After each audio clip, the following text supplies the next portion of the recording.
में या फिर इंटरफेस में हमें ऑब्जर्व होंगे फर्स्ट, ठीक है। तो जब मैंने बात किया कि हम ऐसे प्रोसेस को डील करने वाले जो कि सरफेस और इंटरफेस में हमें ऑब्जर्व होंगे, तो नेक्स्ट चीज आता है what is interface and what is surface, ठीक है। तो जब हम इंटरफेस की बात कर रहे हैं, ये सब मैं पहले आपको सिर्फ थ्योरी समझा रहा हूँ, फिर एक साथ लिख लेंगे, ठीक है। तो अगर मैं इंटरफेस की बात करता हूँ बच्चा, कोई भी एक ऐसा रीजन जो दो फेजेस को सेपरेट करे, ठीक है। या फिर आप इस तरह से बोल सकते हो कि वो रीजन जहां पर कि दो फेज आए और एक दूसरे के साथ इंटरेक्ट करें, ठीक है, दैट इज कॉल्ड इंटरफेस, ठीक है। अब अगर हमारा इनमें से कोई एक फेज गैस है, मतलब गैस को हम किसी दूसरे फेज से सेपरेट कर रहे हैं, तो हम उसे सरफेस बोलते हैं, ठीक है। तो सरफेस और इंटरफेस एक ही चीज है, बस इंटरचेंज आपका जनरल टर्म है। सरफेस आपका क्या हो गया, सरफेस में हमारा जो एक फेज होगा जो दूसरे फेज के साथ इंटरेक्ट जो कर रहा है, उसमें से एक फेज जो होगा दैट इज गैस, ठीक है। तो इस चीज को ध्यान रखना है कि इंटरफेस हमारा बेसिकली ऐसा रीजन है जहां पर कि दो कोई से भी फेज हो, ठीक है, वो आएंगे और इंटरेक्ट करेंगे। लेकिन सरफेस एक ऐसा रीजन है जहां पर कि गैस दूसरे फेस के साथ इंटरेक्ट करेगा, ठीक है। So that is called surface. और हम जनरली सरफेस केमिस्ट्री की बात करें तो हम सरफेस फिनोमेना की बात करेंगे, मतलब वहां पर हमारा जो एक फेस होगा दैट विल बी गैस, ठीक है। तो अभी हमने ये बात किया कि सरफेस केमिस्ट्री में हम पढ़ने क्या वाले हैं, ठीक है। हम ऐसे प्रोसेस को डील करेंगे जो कि सरफेस में हो रहा होगा। उसके बाद हमने बात किया कि इंटरफेस और सरफेस है क्या। सो next is the examples of surface chemistry. तो अगर मैं बात बोलूं, आपसे पूछूं कि मुझे कोई एग्जांपल देना सरफेस केमिस्ट्री का, तो क्या होगा जो अभी तक पढ़ लिया है, जो टॉपिक्स अभी पढ़े ना, जो मैंने पढ़ा है उनमें से कोई बता दो। कोई सरफेस फिनोमेना पढ़ा है आपने अभी तक जो हमने पढ़ा है, स्टार्टिंग से लेके थर्मो केमिकल काइनेटिक्स सब में कहीं पे कोई ऐसा प्रोसेस है जो आपने पढ़ा है और वो आपका सरफेस फिनोमेना हो। सो फर्स्ट इज कैटालिसिस, ठीक है। तो कैटालिसिस भी क्या होता है, हमने एंजाइम कैटालिसिस पढ़ रखा है, पढ़ा है कि नहीं पढ़ा है।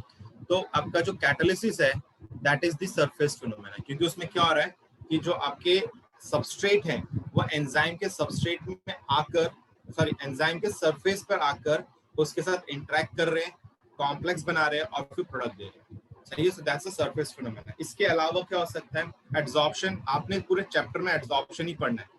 यहाँ पे सरफेस केमिस्ट्री हम बेसिकली किस पे फोकस करेंगे, एड्सॉर्प्शन में, ठीक है। तो सेकंड एग्जांपल इज एड्सॉर्प्शन।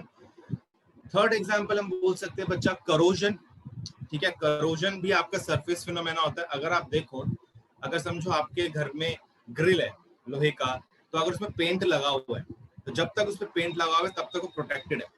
लेकिन एक बार आपका पेंट रिमूव होता है वहां से, ठीक है, तो क्या होता है कि जो सरफेस एक्सपोज होता है टू द एनवायरमेंट, वहां से आयरन रस्ट करना शुरू कर, ऐसे नहीं कि बीच में से रस्ट कर गया, ठीक है। तो सरफेस में से क्या होगा, सरफेस हटता जाएगा, तो जो नीचे का पार्ट है वो सरफेस बनता जाएगा, वो एक्सपोज होता जाएगा।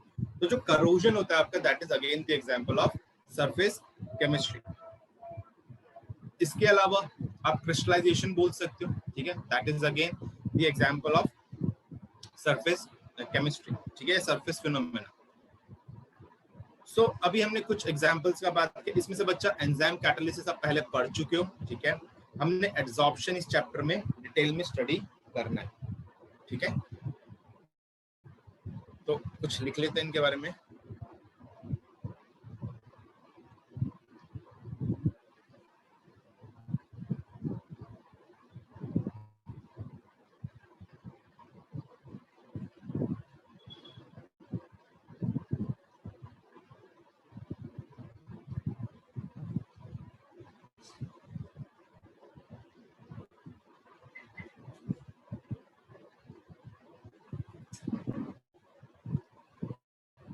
ठीक है, तो एग्जाम्पल की अगर हम बात करें, यहाँ पे हम बोल सकते हैं catalysis, adsorption and corrosion etcetera, ठीक है, ये हमने बात की।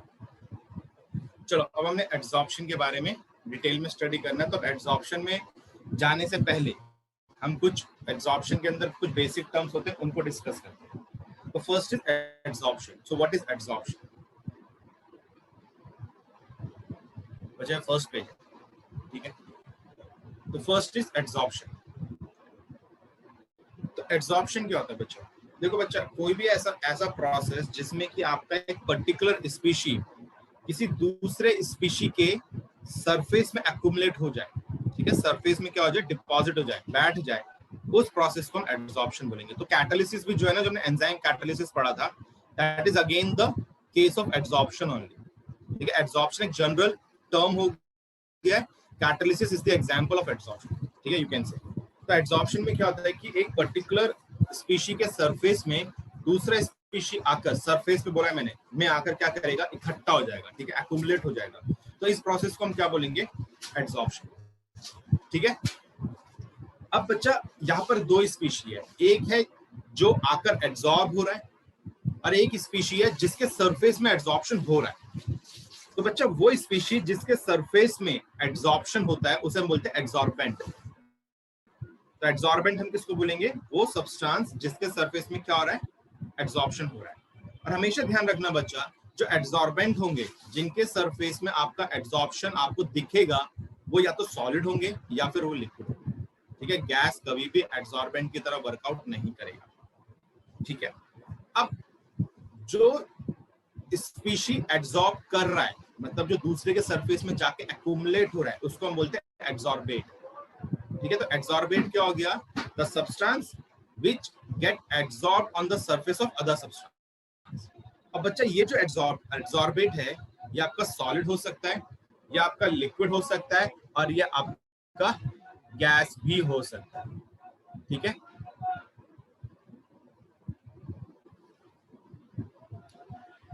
चलो तो अभी इन तीन की डेफिनेशन लिख लेते हैं पहले, ठीक है।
ठीक है। तो ये हमने बच्चा 3 टर्म्स और देखिए, एड्सॉर्प्शन, एड्सॉर्बेंट एंड एड्सॉर्बेट। तो बच्चा जनरली जो हमने केस पढ़ना उसमें एड्सॉर्बेट आपका गैस रहेगा हर बार, ठीक है। ओके, तो बच्चा एक टर्म और होता है, बेसिकली उसके में यहाँ पे जरूरत नहीं है, ठीक है, दैट इज एब्जॉर्प्शन। एब्जॉर्प्शन और एड्सॉर्प्शन में फर्क होता है। अगर आप एड्सॉर्प्शन का डेफिनेशन देखो तो मैंने क्या लिखा है आपसे, ऐसा प्रोसेस जहां पर कि सरफेस में स्पीशी एक्युमुलेट हो उसे हम एड्सॉर्प्शन बोलते हैं, बल्कि बल्क में नहीं होता है। लेकिन एब्जॉर्प्शन क्या होगा, एक ऐसा प्रोसेस जहां पर कि स्पीशी बल्क में जाता है और मतलब बल्क में आपको ज्यादा दिखेगा और सरफेस में वो कम दिखेगा या नेग्लिजिबल दिखेगा। ऐसे प्रोसेस को हम क्या बोलते हैं, एब्जॉर्प्शन, ठीक है।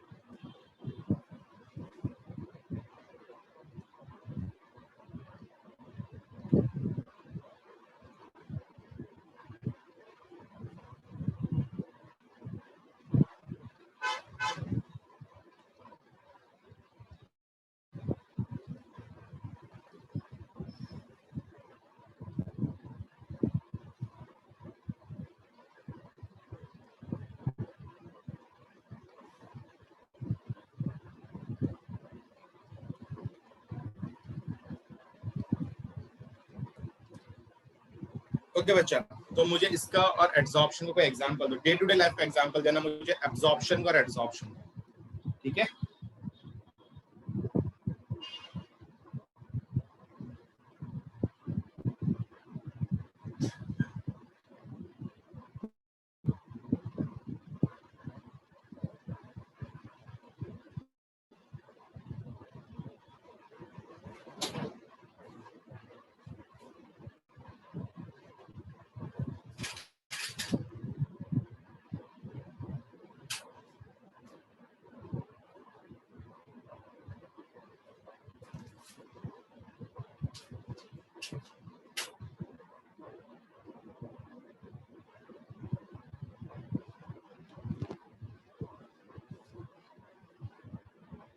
ओके, सो देखते हैं।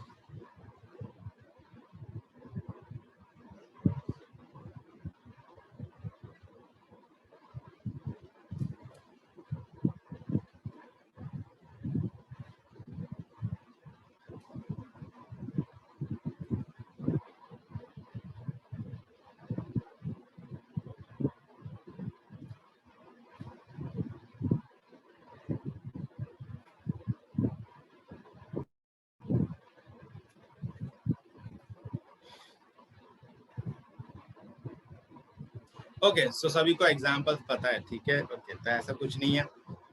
दो दो बच्चों का मुझे एग्जांपल सही लगा, बाकी सब ने वो soaking of water bye sponge, सभी नहीं है एग्जांपल। जो दो बच्चों का मुझे एग्जांपल अच्छा लगा, एक लगा एब्जॉर्प्शन, किसमिस, किसमिस होता है ना, ठीक है, तो that is the example of absorption. और एक ने मुझे बताया gulab jamun is an example of absorption. Okay, that is again good example. मतलब मैंने बोला डे टू डे लाइफ में बताना है आपने, ठीक है, तो वो चीज है। बाकी स्पॉन्ज वाला बहुत कॉमन एग्जांपल है, आप क्लॉथ बोल सकते हो, टॉवल बोल सकते हो, कुछ भी बोल सकते हो। टॉवल को पानी में डालोगे तो वो एब्जॉर्ब करता है, ठीक है। हाँ, एब्जॉर्प्शन की बात आ जाती है बच्चा, तो एब्जॉर्प्शन में अगर मैं बोलूं तो एक बच्ची ने एग्जांपल दिया एब्जॉर्प्शन का, that is the soaking of water bye silica gel. अगर आपने लैब में कभी काम किया होगा तो आप सिलिका जेल को यूज करते हो टू रिमूव द मॉइस्चर, ठीक है। तो उसमें जो सिलिका जेल पानी को रिमूव करता है, दैट इज बाय एब्जॉर्प्शन। वहीं पे अगर आप calcium chloride, anhydrous calcium chloride अगर यूज करोगे तो रिमूव वाटर, तो बच्चा वो पानी को रिमूव करेगा बाय एब्जॉर्प्शन। तो ये लिखना चाहो लिख सकते हो, ठीक है। Silica gel absorb water, anhydrous calcium chloride absorb water. Silica gel absorb करेगा पानी को, एनहाइड्रस कैल्शियम क्लोराइड एब्जॉर्ब करता है पानी को, ठीक है। क्योंकि ये तो लैब का एग्जांपल है तो आप पता रखो एज ए इंफॉर्मेशन। बाकी आप एक ने चौक का एग्जांपल दिया, एक बच्चे ने, एक या दो बच्चों ने। बच्चे चौक आपका बेसिकली एक ऐसा प्रोसेस है जिसमें हम ये बोल सकते हैं कि आपका absorption as well as absorption दोनों हो रहा है, ठीक है। हाँ, आप डिपेंड करता है। अगर मैं चौक को इंक में डालता हूँ और तुरंत बाहर निकाल देता हूँ, चौक को डाला और तुरंत बाहर निकाल दिया, अगर आप चौक को तोड़ोगे ना तो अंदर वो स्टिल व्हाइट होगा, ऊपर उसकी जो बाहर से उसकी तोड़ने से पहले उसके ऊपर ब्लू लेयर होगी, लेकिन अंदर तोड़ोगे तो अंदर वो अभी भी व्हाइट ही है। तो कहने का मतलब जो इंक है वो अंदर नहीं गई है, वो ऊपर ही है अभी, ठीक है। So that's absorption. लेकिन आप उसे काफी लंबे समय तक अगर इंक के अंदर रखोगे और फिर उसे तोड़ोगे तो आपको अंदर भी ब्लू दिखेगा चौक, और ऊपर भी सरफेस में भी ब्लू दिख रहा है, अंदर भी ब्लू दिख रहा है। तो इस केस में क्या हो रहा है, आपका इंक का एड्सॉर्प्शन भी हो रहा है और एब्जॉर्प्शन भी हो रहा है। तो ऐसा प्रोसेस जहां पर कि एड्सॉर्प्शन और एब्जॉर्प्शन दोनों हमें दिखे उसे हम बोलते हैं सॉर्प्शन, ठीक है। कोई ऐसा केस जहां पर कि मैं एड्सॉर्प्शन और एब्जॉर्प्शन दोनों प्रोसेस एक साथ होते हुए दिखे तो उस प्रोसेस को हम क्या बोलते हैं, सॉर्प्शन, ठीक है। लिख लो, लिखना चाहते हो, ठीक है, उसकी यहाँ जरूरत नहीं है, पर मैं लिख लो तो ठीक है, सॉर्प्शन ही होता है, ठीक है। तो चौक वाला एग्जांपल ठीक है जो एड्सॉर्प्शन के लिए देना चाहते हैं, पर बच्चा चौक आपका सिर्फ लिमिटेड नहीं रहेगा एड्सॉर्प्शन के लिए, क्योंकि अगर इट डिपेंड्स कि आप कितने समय तक चौक को लिक्विड में रख रहे हो, ठीक है, ओके। तो चौक में एड्सॉर्प्शन होगा जब तक कि आपका ऊपर ब्लू लेयर दिख रहा है। आप चौक तोड़ते हो तो अंदर व्हाइट है ना, इसी से हमने अंदाजा लगाया कि चौक अभी अंदर नहीं गया है, मतलब सॉरी इंक अभी अंदर नहीं गई है। लेकिन एक बार आपने काफी देर तक उसको रख लिया और उसके बाद आप तोड़ोगे तो चौक अंदर भी आपको ब्लू दिखेगी। इसका मतलब जो इंक है वो पेनिट्रेट करी है, वो अंदर तक गई है, ठीक है। तो अंदर तक जाने का मतलब है सिर्फ यहाँ पे एड्सॉर्प्शन नहीं हो रहा है, साथ में कुछ और भी हो रहा है, ठीक है, दैट इज एब्सॉर्प्शन, ठीक है। तो जब हम चौक का एग्जांपल लेते हैं इंक के पॉइंट ऑफ व्यू से, तो हम अगर एब्सॉर्प्शन का एग्जांपल लेते हैं तो हम वही लेते हैं, चौक को इंक में डालो और बाहर निकालो, चौक को इंक में डाला और बाहर निकाल दो, तो बाहर की जो लेयर होती है वहां पे ब्लू दिखता है। तोड़ के कभी देखा है ना, व्हाइट होती है, अंदर से होती कि नहीं होती है। ये बचपन में एग्जाम ये सब किए होंगे, चौक को अगर इंक में डाला होगा तो बाहर से नीली होती है। किसी ने थोड़े देर ज्यादा और रखी है, कभी देखा अंदर भी एक केस में अंदर व्हाइट दिख रही है और केस में अंदर ब्लू दिख रही है, ऐसा कभी देखा है? यस और नो? और नहीं देखा तो करके देखना, दिख जाएगा, ठीक है। तो एड्सॉर्प्शन के केस में सिर्फ आपको सरफेस में ब्लू दिखना चाहिए, अंदर ब्लू नहीं दिखना चाहिए, ठीक है। एब्जॉर्प्शन के केस में सिर्फ अंदर ब्लू दिखना चाहिए, बाहर ब्लू नहीं दिखना चाहिए। और तो इसलिए अगर आप चौक को काफी लंबे समय तक अगर पानी को इंक के अंदर डाल दोगे तो आपको बाहर और अंदर दोनों जगह आपको क्या दिखेगा, ब्लू दिखेगा। इसका मतलब यहाँ पर इंक एब्जॉर्ब भी कर रही है ऑन द सरफेस और एब्जॉर्ब भी कर रही है इन द बल्ब। बल्ब का मतलब है जहाँ पे मतलब अंदर जाना, पेनिट्रेट करना, ठीक है, सरफेस में ना रहना। Okay, so this is the examples. Examples आप सबने मुझे बताई दिए, तो अलग से लिखवाने की जरूरत नहीं है एग्जांपल्स को। तो अब मैं यहाँ पे एक और टर्म लिख रहा हूँ, दैट इज डिसऑर्प्शन। डिसऑर्प्शन, अच्छा, it is the reverse of adsorption, simple, it is the reverse of adsorption.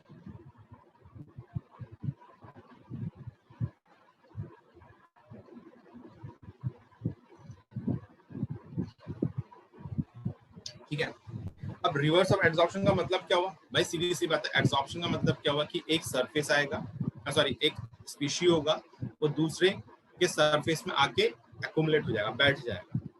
और डिसऑर्प्शन में क्या होगा कि ऑलरेडी एक स्पीशी दूसरे के सरफेस में बैठा हुआ है और अब वो वहां से मूव कर रहा बाहर, ठीक है। तो that is called desorption, the reverse of adsorption. Adsorbed species अगर आपका बाहर चले जाए, डिसॉल्व हो जाए, तो उससे हम बोलते हैं डिसऑर्प्शन। ओके, सो हमने यहाँ पे कुछ टर्म पढ़ लिए, तो बच्चे इसमें एड्सॉर्बेंट और एड्सॉर्बेट को जरूर ध्यान रखना, यही तो बेसिकली यहाँ पे टर्म्स है जो इंपॉर्टेंट। बाकी एड्सॉर्प्शन, एब्सॉर्प्शन, डिसऑर्प्शन सबको पता रहता है, ठीक है। एड्सॉर्बेंट और एड्सॉर्बेट के साथ कंफ्यूजन होता है कि कौन क्या है, ठीक है, पता होता है उसमें भी आइडिया, लेकिन कंफ्यूजन आ सकता है। Okay, so next is reason, ठीक है, व्हाई एड्सॉर्प्शन इज अकरिंग और हैपनिंग, ठीक है। तो next is causes of absorption,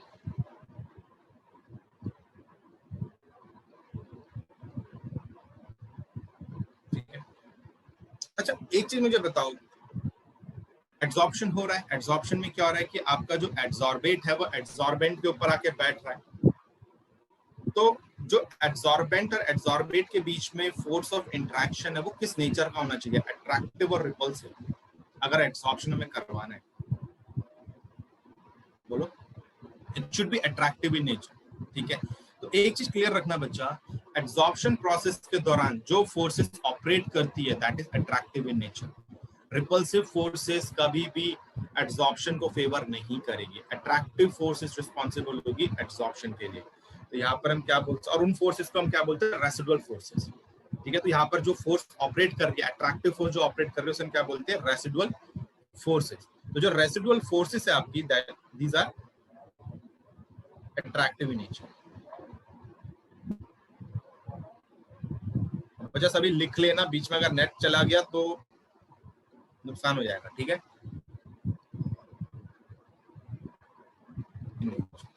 ठीक है यो।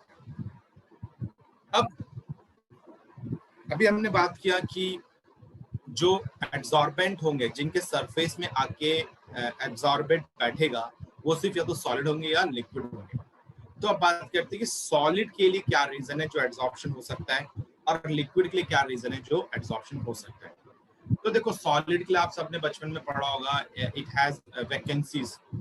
तो वहां पर आके क्या होते हैं, आपके जो एड्सॉर्बेट है वो आके इंटरेक्ट करते हैं। पढ़ा है कि नहीं पढ़ा है, ये चीज पढ़ी है, रीजन पढ़ा है, cause of adsorption in case of solid. अगर सॉलिड एज एड्सॉर्बेंट है तो उसके ऊपर एड्सॉर्प्शन क्यों होता है, वो रीजन देगा। Imbalance forces on surface. अच्छा ये केस हम जनरली लिक्विड के लिए पढ़ते हैं, सॉलिड के लिए नहीं पढ़ते, ठीक है। और बोलो, ठीक है। तो हमने बेसिकली यही चीज पढ़ी है कि वहाँ पे वैकेंसीज अवेलेबल होती है, ठीक है। वो आप इस तरह से डिजाइन भी बनाते हो ऐसे ऐसे करके, ये बना दिया, ये बना दिया, ये बना दिया, ये बना दिया, ये बना दिया, ये फ्री है, ये फ्री साइड से यहाँ पे आके एड्सॉर्बेंट इंटरेक्ट करेगा। हम इस तरह से पढ़ते हैं, ठीक है। तो बच्चा मैं ये रीजन नहीं दे रहा हूँ आपको, मैं कुछ अलग रीजन दे रहा हूँ, ठीक है।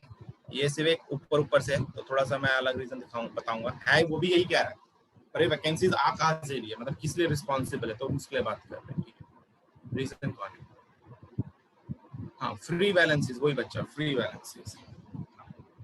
तो अभी देखो होता क्या है, देखो हम सबको पता है कि जो सॉलिड है, सॉलिड कोई सा भी सॉलिड होगा वो एक पर्टिकुलर स्ट्रक्चर कैरी करता है, जो आप सॉलिड्स में पढ़ते हो, सीसीपी, एचसीपी पढ़ते हो कि नहीं पढ़ते हो, ठीक है।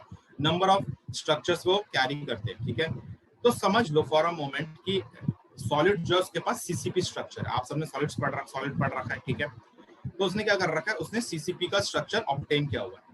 अब हम सबको पता है कि बच्चा जो सॉलिड का मॉलिक्यूल होगा, मतलब हर सॉलिड का एक कोऑर्डिनेशन नंबर होगा, ठीक है। और सीसीपी स्ट्रक्चर का जो कोऑर्डिनेशन नंबर होता है वो कितना होता है, कितना होता है, सीसीपी का जो कोऑर्डिनेशन नंबर होता है वो कितना होता है। ये सिर्फ सीसीपी का एग्जांपल समझा रहा हूँ, ये सबसे कॉमन सीसीपी है, ठीक है। इट इज 12, 4 नहीं होता, 4 नहीं होता, 12 होता है। 4 किसने बोल दिया भाई, ठीक है। तो it has a coordination number of 12, और हम सबको पता है बच्चा, higher the coordination number more the stability, है ना। जितना ज्यादा कोऑर्डिनेशन नंबर होगा मॉलिक्यूल का, उसको सराउंड जितने भी उसके जो नेबरिंग मॉलिक्यूल्स होंगे जितने ज्यादा होंगे उतनी ज्यादा स्टेबिलिटी आएगी स्ट्रक्चर के अंदर। ये हम सबको पता है, यस और नो, है ना। ये इंफॉर्मेशन सबके पास है। तो अभी होता क्या बच्चा, अगर मैं सॉलिड की बात करूं तो सॉलिड के जो बल्क में है, 3 डायमेंशन इमेजिन करो, 3 डायमेंशनल स्ट्रक्चर कोई सा भी क्यूब, ठीक है। तो उसके बल्क की अगर मैं बात करूं, बीच में अगर कोई मैं मॉलिक्यूल उठा लूं, बीच में से अंदर हाथ डालूं, बीच में कोई मॉलिक्यूल है, तो उस बीच के मॉलिक्यूल की तो जो कोऑर्डिनेशन नंबर होगी वो 12 होगी, क्योंकि उसको सराउंड किए होंगे 6 ने, ऊपर से होंगे 3, नीचे से होंगे 3, तो इट हैज 12 सॉलिड्स या मॉलिक्यूल्स, ठीक है। लेकिन बच्चा अगर मैं एक ऐसे मॉलिक्यूल को पकड़ता हूँ, सॉलिड मॉलिक्यूल को, जो कि सरफेस में है ना, सरफेस, अब मैं सरफेस की बात कर रहा हूं, अभी मैंने बल्क की बात की, बल्क में आपके 12 मॉलिक्यूल है, तो it has stable, it has stable coordination number. लेकिन अगर मैं सरफेस में अगर मॉलिक्यूल की बात करूं तो बच्चा सरफेस का जो मॉलिक्यूल होगा इसके कोऑर्डिनेशन नंबर कितने हैं, इसके कोऑर्डिनेशन नंबर कितने हैं सरफेस में जो मॉलिक्यूल, क्या उसके 12 है coordination number, it has 9 coordination, है ना। क्यों, क्योंकि 6 उसको उसके सरफेस वालों ने कवर किया होगा, 3 नीचे से कवर हुआ होगा, ऊपर से 3 मिसिंग है क्योंकि ऊपर कुछ है नहीं, ठीक है। तो कहने का मतलब क्या है कि जो सरफेस में मॉलिक्यूल है उनका जो कोऑर्डिनेशन नंबर है वो कम है compare to maximum coordination number which is 12। तो यहाँ पर क्या होगा, उसकी नेचुरल टेंडेंसी होगी कि अपना कोऑर्डिनेशन नंबर इंक्रीज करने का, ठीक है। तो इस कारण से क्या होता है कि अगर कोई गैस मॉलिक्यूल उसके सरफेस में आता है तो उसकी टेंडेंसी रहती है कि उसको रिटेन करने का, ठीक है। अब वो रिटेन कर पाएगा नहीं कर पाएगा वो अगेन फोर्स ऑफ अट्रैक्शन के ऊपर भी डिपेंड करता है, थर्मोडायनेमिक फैक्टर्स के ऊपर भी डिपेंड करता है कि डेल्टा एच कितना नेगेटिव है, डेल्टा एच कितना जा रहा है, डेल्टा जी ओवरऑल नेगेटिव आ रहा भी है कि नहीं आ रहा है, ठीक है। तो थर्मोडायनेमिक फैक्टर्स तो बताएंगे कि ये होगा कि नहीं होगा, स्पॉन्टेनियस होगा कि नहीं होगा। हम यहाँ पे बात करें कि अगर होगा तो उसके पीछे कारण क्या हो सकता है, ठीक है। तो उसके पीछे कारण क्या है कि जो सरफेस में आपका मॉलिक्यूल है, ठीक है, सॉलिड का, उसका जो कोऑर्डिनेशन नंबर है वो मैक्सिमम कोऑर्डिनेशन नंबर से कम है। और इस कारण से क्या होगा कि अगर कोई मॉलिक्यूल बाहर से उसकी सरफेस में आता है तो उसकी एक नेचुरल टेंडेंसी रहेगी उसको रिटेन करने की। अब वो उसे रिटेन कर पाता है या नहीं कर पाता है, it will be decided by thermodynamics, delta G negative आ रहा है कि पॉजिटिव आ रहा है उसके, ठीक है। सो हम जो बोलते हैं ना वैकेंसी, वो जो सरफेस में हम डंडे डंडे दिखा देते हैं, ये डंडे डंडे जो ऐसे दिखाते हैं हम लोग, ऐसे ऐसे दिखाते हैं ना, ये नहीं, आप जो दिखाएंगे ये जो डंडे दिखा देते हैं ना, ये वैकेंसीज का मतलब यहाँ पर ये एक चीज है, ठीक है। कभी सोचा कि वैकेंसी ये है क्या, किसके अंदर वैकेंसी आती है ऐसे? तो सिर्फ आपने एन और पी वाले कौन से थे, N type P type, group 15 में पढ़ते हो, ग्रुप 16 में पढ़ते हो आई थिंक, है ना, N type P type semiconductors, उनको छोड़कर बाकी तो ऐसी कोई वैकेंसी आती नहीं सॉलिड के अंदर, या इंटरस्टिशियल्स होते हैं, ठीक है। तो वो चीज है। तो आई होप सॉलिड का कॉन्सेप्ट क्लियर है। मैं लिखवा दूंगा ये, इसमें लिखाना बहुत है फिलहाल शुरुआत में ना, इसलिए मैं पहले थ्योरी समझा रहा हूँ फिर एक साथ ही लिखूंगा, ठीक है। अब हम बात करते हैं लिक्विड की, ठीक है। तो मैं पहले लिक्विड का लिखवा दूंगा, तो मैं डायग्राम बना रहा हूँ लिक्विड का, उसके बाद सॉलिड का लिखेंगे। अब बच्चा लिक्विड की बात करते हैं। बच्चा लिक्विड में क्या होता है, लिक्विड में क्या क्या कारण होता है एब्जॉर्प्शन का, कोई मुझे बताएगा? इसके ऊपर भी मैं एक सवाल पूछूंगा आपसे, तो मुझे उसका आंसर बताना। और सबने पढ़ा होगा वो रीजन, ठीक है। बोलो बच्चा, मुझे लिक्विड का कारण बताओ, लिक्विड क्यों एब्जॉर्प्शन दिखाएगा, उसके मतलब उसके पीछे क्या कारण है एब्जॉर्प्शन दिखाने का, क्यों दिखाएगा? दिखा पाएगा नहीं दिखा पाएगा वो तो थर्मोडायनेमिक्स डिसाइड करेगी, पर जो दिखाएगा भी वो क्यों दिखाने की कोशिश कर रहा है। हाई कंसंट्रेशन होती है किसकी? अच्छा कंप्लीट लिखो, complete. unequal forces at surface, unequal forces at surface, okay हाँ, unequal forces at surface ये हम पढ़ते हैं हमेशा से, ठीक है। अगर हम बोले नॉट कैविटी, बच्चा कैविटी नहीं, कैविटी एक ऑलटुगेदर अलग चीज हो जाती है, ठीक है, कैविटी की बात नहीं है किधर। तो अगर मैं यहाँ पर एक एग्जांपल, एक लिक्विड बनाऊं, मैंने एक बीकर लिया लेट्स से, या कंटेनर लिया, कंटेनर में मैंने क्या कर दिया, मैंने ये लिक्विड है, ठीक है। अब बच्चा होगा क्या अगर मैं ये बल्क है जो नीचे है ना, ये डॉटेड लाइन के जो नीचे, दैट इज बल्क, और जो डॉटेड लाइन है वो सरफेस है। अब बच्चा लिखना मत अभी, ठीक है, अभी अब सुन लो। तो अभी बच्चा समझो मैं कोई मॉलिक्यूल लेता हूँ, बल्क का कोई मॉलिक्यूल पकड़ता हूँ लिक्विड का, तो इसके चारों तरफ लिक्विड के ही मॉलिक्यूल है, चारों तरफ किसके मॉलिक्यूल है, लिक्विड के ही मॉलिक्यूल है। मतलब इसको चारों तरफ से बराबर फोर्स ऑफ इंट्रैक्शन लग रहा है, जो force of attraction left side से लग रहा है वही फोर्स ऑफ इंट्रैक्शन उसका राइट साइड से भी है। तो इसलिए हम क्या बोल सकते हैं कि ओवरऑल जो बल्क में मॉलिक्यूल है उसके ऊपर फोर्स ऑफ इंट्रैक्शन अवेलेबल नहीं है एज सच, क्योंकि वो कैंसिल आउट हो रहा है, वो कहीं मूव नहीं कर रहा है सच। लेकिन अगर मैं सरफेस में बात करूं मॉलिक्यूल की, ठीक है, तो इस सरफेस में क्या होगा, इसको जो बॉटम साइड है, डाउनवर्ड साइड है, यहाँ पर तो लिक्विड के मॉलिक्यूल इसे क्या करेंगे, खींचेंगे, और यहाँ पर गैस के मॉलिक्यूल इसको पुल करेंगे। अब आप मुझे एक चीज बताओ बच्चा, लिक्विड लिक्विड मॉलिक्यूल का इंट्रैक्शन स्ट्रांग होगा कि लिक्विड और गैस मॉलिक्यूल का इंट्रैक्शन स्ट्रांग होगा? बोलो। Liquid liquid. तो इस कारण से क्या होता है कि बच्चा यहाँ पर ना सरफेस में जो मॉलिक्यूल बैठ रखा है उसके ऊपर जो फोर्सेस लग रही है वो बैलेंस्ड नहीं है, वो इम्बैलेंस फोर्सेस उसके ऊपर लग रही है, और वो ज्यादा फोर्स किस साइड लग रही है, डाउनवर्ड साइड, डाउनवर्ड साइड। तो इस कारण से हम क्या बोल सकते हैं कि जो ये वाला मॉलिक्यूल है इसके ऊपर एक डाउनवर्ड पुल लग रहा है, इसके ऊपर एक डाउनवर्ड पुल लग रहा है। क्यों? Due to the imbalancing of forces. तो यहाँ पे हम लिख भी लेते हैं इम्बैलेंसिंग ऑफ फोर्सेस, इस तरह से इम्बैलेंसिंग ऑफ फोर्सेस। ठीक है, तो इस कारण से क्या होगा कि अगर कोई मॉलिक्यूल आता है, अगर कोई मॉलिक्यूल इसके ऊपर इसके सरफेस में आता है, लिक्विड के सरफेस में आएगा, तो ये जो इनवर्ड पुल है, ये जो इनवर्ड पुल उसको लग रहा है ना, ये कोशिश करेगा उसको रिटेन करने का, उसको बाहर नहीं जाने देगा। क्यों? क्योंकि नीचे की तरफ जो पुल लग रहा है, जो खिंचाव नीचे की तरफ आ रहा है वो ज्यादा है। तो इस कारण से क्या आएगा, जो भी मॉलिक्यूल अगर इसके सरफेस में आता है तो लिक्विड की टेंडेंसी होगी उसको रिटेन करने की। अब सवाल मेरा ये है, ये तो आ गया आपका इम्बैलेंसिंग ऑफ फोर्सेस। सवाल मेरा ये है बच्चा, ये ना मैंने डिस्कस किया है अभी तक, मतलब इसके मैंने ये पॉइंट नहीं बोला, इससे सवाल है बच्चा। हमने बोला इनवर्ड पुल लग रहा है, हमने बोला इनवर्ड पुल लग रहा है, और लिक्विड के सरफेस पेनिट्रेबल नेचर का होता है, इसे पेनिट्रेट किया जा सकता है। तो मुझे एक चीज बताओ बच्चा, मैंने कहीं तो ये नहीं बोल रखा कि जो इनवर्ड पुल लग रहा है वो सिर्फ इतना ही लगेगा कि वो सरफेस में टिकेगा, ये तो मैंने कहीं नहीं बोल रहा। इनवर्ड पुल लग रहा है ना वो, और आपका लिक्विड का नेचर कैसा है, it is penetrable in nature. भाई कोई भी चीज अंदर जा सकती है, आप ऊपर डालोगे तो अंदर भी जा सकती है। तो मैं आपसे पूछ रहा हूँ किस बिहाफ में डिसाइड कर ले कि वो सरफेस में टिकेगा, नीचे नहीं जाएगा? वही नीचे भी तो जा सकता है, बल्क में भी जा सकता है वो। कहीं हमने बोला, कहीं आपने पढ़ा आज तक कि जो फोर्स ऊपर से, जो इम्बैलेंसिंग फोर्स होती है वो सिर्फ इतनी ही होती है कि वो सरफेस में टिकेगा, वो नीचे नहीं जाएगा? ऐसा तो कहीं नहीं पढ़ा ना, मैंने अभी डिस्कस किया ऐसा कुछ। तो ये हम कैसे बोल दे कि भाई सरफेस पे ही टिकने वाला है, वो नीचे नहीं जाएगा? नीचे भी तो जा सकता है, अगर वो नीचे जाता है तो इट्स नॉट एब्जॉर्प्शन। क्वेश्चन समझ में आया? मेरा क्वेश्चन समझ में आ गया बच्चा सभी को? पहले तो क्वेश्चन समझो भाई, क्वेश्चन क्या है, क्वेश्चन समझ में आया?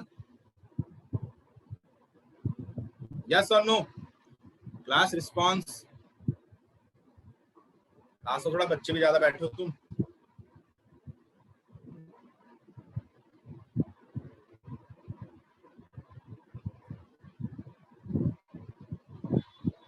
अच्छा, वो जो बच्चा आपने सरफेस टेंशन होती है वही पुल है, वो जो पुल लग रहा है वो एक बेसिक एक सिंपल डेफिनेशन पे हमने सरफेस टेंशन की ही बात कर दी उधर, है ना?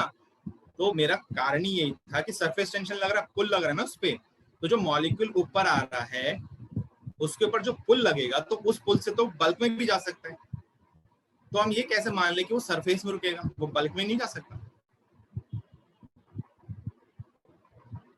है ना? बल्क में भी जा सकता है और सरफेस में भी रह सकता है। मेरा सवाल ये है, तो फिर हम कैसे बोलेंगे कि वो सरफेस में रुकने वाला है? मैंने बोला जा सकता है, ठीक है, ओके। इसका एक्सप्लेनेशन अगर आपने सरफेस पहले पढ़ा होगा तो आपने वो टॉपिक पक्का पढ़ा होगा, तो मैं उस टॉपिक के टाइम पे बताऊंगा। लेकिन फिलहाल फॉर अ मोमेंट, क्योंकि मैंने अभी वो पॉइंट डिस्कस नहीं किया है, फॉर अ मोमेंट इतना ध्यान रखो कि जब मैं आपसे बोल रहा हूँ, सिंस हम यहाँ पे एब्जॉर्प्शन की बात कर रहे हैं, तो फिलहाल जो फोर्स है ना वो इस हिसाब की है कि मॉलिक्यूल सरफेस में रहेगा, नीचे नहीं जाएगा। अब मैं आपको बाद में बताऊंगा, जब हमारा लैंग्वेज भी ओवर हो जाएगा, बीईटी भी ओवर हो जाएगा, उसके बाद मैं आपको बताऊंगा कि कब हम ये डिसाइड कर सकते हैं कि मॉलिक्यूल सरफेस में रुकेगा और कब हम ये डिसाइड कर सकते हैं कि मॉलिक्यूल बल्क में जाएगा, ठीक है? ये तब मैं आपको बताऊं। फॉर अ मोमेंट आपने क्या मानना है कि फिलहाल वो बल्क सरफेस में रहेगा, क्योंकि हम एब्जॉर्प्शन के बारे में बात कर रहे हैं, बल्क में नहीं जाएगा। तो सरफेस में रहेगा या बल्क में जाएगा, दोनों के लिए यही इम्बैलेंसिंग ऑफ फोर्सेस ही ऑपरेट वर्कआउट करती है, दोनों के लिए रिस्पॉन्सिबल यही है, इम्बैलेंसिंग ऑफ फोर्सेस। और भी रीजन आ जाते हैं जिनसे फिर ये डिसाइड होता है कि ये जो इम्बैलेंसिंग ऑफ फोर्स है, ठीक है, इसने तो ये बोल दिया कि वो बल्क वो पुल करेगा, नीचे की तरफ खींचेगा। अब और कौन सी प्रॉपर्टी है जो ये डिसाइड करेगा कि ये सरफेस में रुकेगा कि नीचे जाएगा, ये हमने बाद में पढ़ना है, ठीक है? तो इसको ध्यान रखना, आपका काम है मुझे इस क्वेश्चन को ध्यान दिलाना, चैप्टर के एंड पे आएगी बात, ठीक है? तो फॉर अ मोमेंट ये मैं सिर्फ क्वेश्चन मैंने सिर्फ बताया आपको कि आप ध्यान रखो कि बाद में मेरे से पूछो, अगर ध्यान रहे तो पूछ सको मेरे से।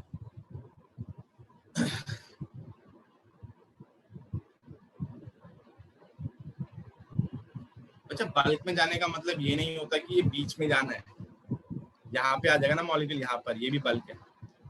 जिसने बोला ना कि बल्क में जाने के लिए मॉलिक्यूल को डिस्प्लेस करना पड़ेगा, मैं उसके लिए बता रहा हूँ, ये भी बल्क ही है। ये पॉइंट मैंने बनाया, ये भी बल्क है कि नहीं है? बोलो, सरफेस के हल्का सा भी नीचे बल्क में आ गए। ठीक है, वो बीच में जाना नहीं होता, वो तो डायग्राम बनाते हैं बीच में कि आराम से एरो लग जाए और कुछ नहीं। इंट्रायनिक स्पेस ऑफ लिक्विड नहीं नहीं। चलो चैप्टर खत्म होने तक सोच ढूंढना, अभी लगेंगे 2 क्लास के बाद आएगा वो रीजन इसका, ठीक है। ओके नहीं, बल्क मींस हाई डेंसिटी नहीं, डेंसिटी एक जैसी रहेगी, बल्क की हो सरफेस की हो, डेंसिटी में फर्क नहीं आएगा। ठीक है तो पानी ना ऊपर हो के नीचे हो, है तो पानी, टेम्परेचर चेंज करोगे तो पूरे पानी का डेंसिटी बदल जाएगा। बल्क का मतलब है बच्चा सरफेस के नीचे वाला हिस्सा, अगर सिंपल लैंग्वेज में बात करनी है, सरफेस के अंदर वाला हिस्सा बल्क हो जाएगा। ठीक है, चलो अब यहाँ पर बात करते हैं, इसके बारे में लिख लेते हैं।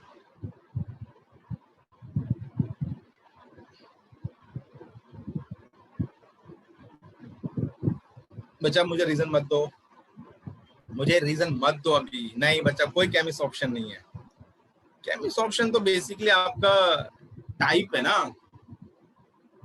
तो केमिस्ट ऑप्शन भी अगर होगा तो क्यों होगा, वो क्यों ऊपर रहेगा क्यों नीचे रहेगा, ये सवाल उसमें बन सकता है, तो इसलिए वो छोड़ो अभी, सिर्फ ये क्वेश्चन को ध्यान रखना जिससे कि मैं आपको बाद में बताऊं।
ठीक है, तो ये तो हो गया लिक्विड का। अब हम सॉलिड के बारे में बात कर लेते हैं।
कोऑर्डिनेशन नंबर है।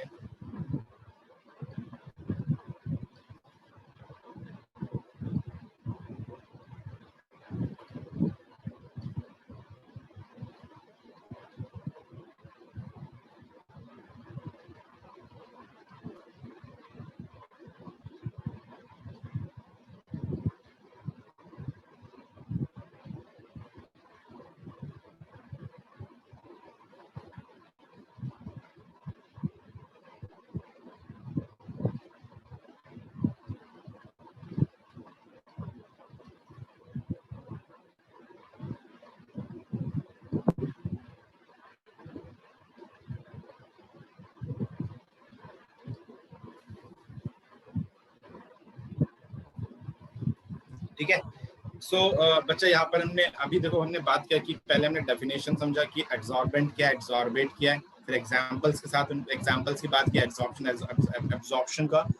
फिर हमने ये देखा कि एब्जॉर्प्शन क्यों दिखाएगा, उसके पीछे कारण क्या है, उसकी मतलब एब्जॉर्प्शन दिखाने की टेंडेंसी जो है वो क्यों आती है, क्यों जनरेट होती है। ठीक है, अब वो होगी कि नहीं होगी, ठीक है, ऐसे नहीं है कि आप एक सॉलिड ले गैस ले सर ये तो हो जानी चाहिए, लेकिन यहाँ हो नहीं रहे, वो नहीं हो रहे बिकॉज ऑफ थर्मोडायनेमिक्स। ठीक है, तो जो अभी हमने सिर्फ ये देखा है कि जो एब्जॉर्प्शन दिखाते हैं सॉलिड और लिक्विड वो क्यों दिखाएंगे, ठीक है, क्यों उनकी टेंडेंसी होगी किसी भी मॉलिक्यूल को एब्जॉर्ब करने की। ठीक है, अब नेक्स्ट है बच्चा हमारा कि जो ये एब्जॉर्प्शन प्रोसेस चल रहा है इनके लिए जो थर्मोडायनेमिक डेटा है, थर्मोडायनेमिक पैरामीटर्स है, वो कैसे कैसे होंगे। बहुत सिंपल है। ठीक है, so next is thermodynamic parameters.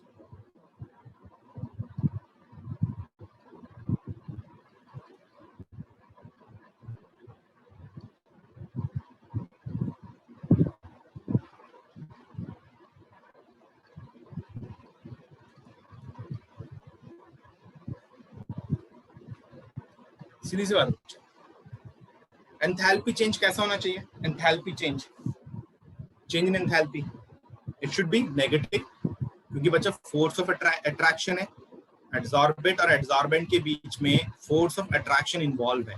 तो अगर फोर्स ऑफ अट्रैक्शन होगा तो इस कारण से क्या होगा, डेल्टा चेंज इन एंथैल्पी जो होगा हमारा वो नेगेटिव होगा। तो फर्स्ट है हमारा delta H adsorption is negative.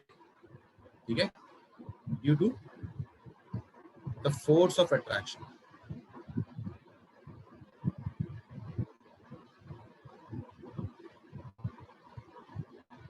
between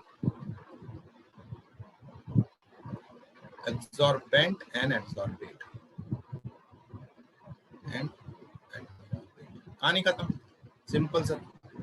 entropy change, entropy change क्या होगा, पॉजिटिव और नेगेटिव,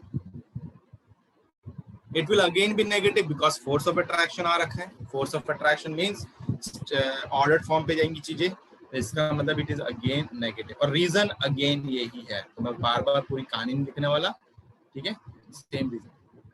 ठीक है, तो अगेन ये हो गया। तो हमने ये बात कर लिया कि डेल्टा एच ये हो गया, डेल्टा एस भी ये हो गया। तो आप मुझे बताओ, तो इन दोनों प्रॉपर्टी से क्या हम ये बोल सकते हैं कि एब्जॉर्प्शन हमेशा ही स्पॉन्टेनियस होगा, हर कंडीशन पे स्पॉन्टेनियस होगा, डेल्टा एच और डेल्टा एस की वैल्यू से, क्या ये बोल सकते हैं हम लोग?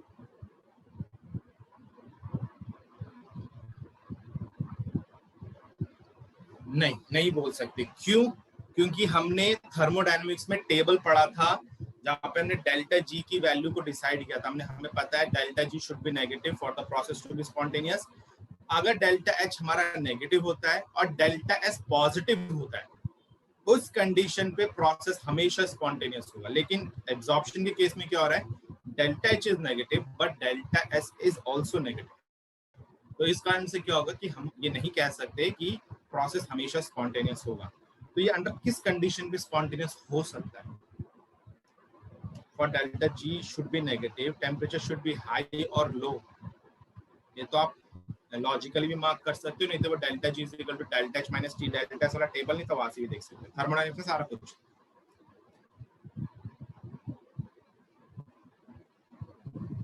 It should B low temperature. ठीक है, तो यहां पर हम थर्ड पॉइंट लिख लेते हैं, for absorption to be spontaneous, to be spontaneous.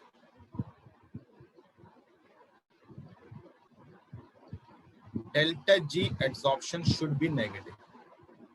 Should be negative.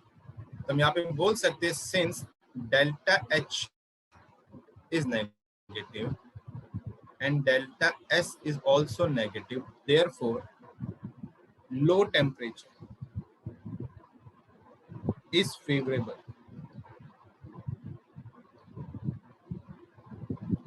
for adsorption. अब अच्छा ये लो टेम्परेचर कितना लो होगा, it depend on the nature of adsorbent and adsorbent. Low का मतलब जीरो नहीं होता है, 0 डिग्री सेल्सियस, ठीक है. तो लो कुछ भी हो सकता है, it depends on the nature of adsorbent and adsorbent. हो गया. तो यहाँ पर हमने बात कर लिया कि कब हमारा किस टेम्परेचर की कंडीशन पे हमारा प्रोसेस स्पॉन्टेनियस बन सकता है. ठीक है. ओके. तो हमने ये भी बात कर लिया. अब हम बात करते हैं कि कौन से ऐसे फैक्टर है जो एड्सॉर्प्शन को इफेक्ट कर सकते हैं, ठीक है, इन्फ्लुएंस कर सकते हैं, इंक्रीज और डिक्रीज जैसे कि.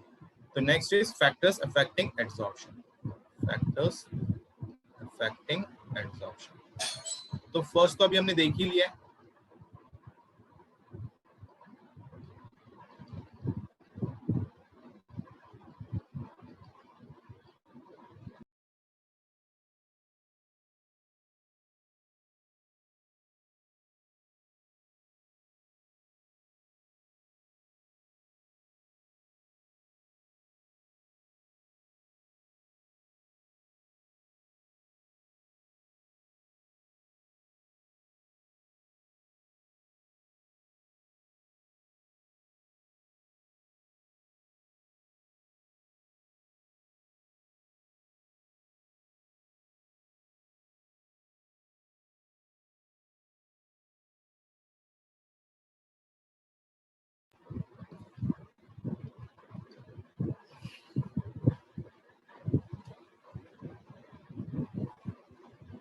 हाँ, अट्रैक्शन की वजह से डिक्रीज हो रहा है.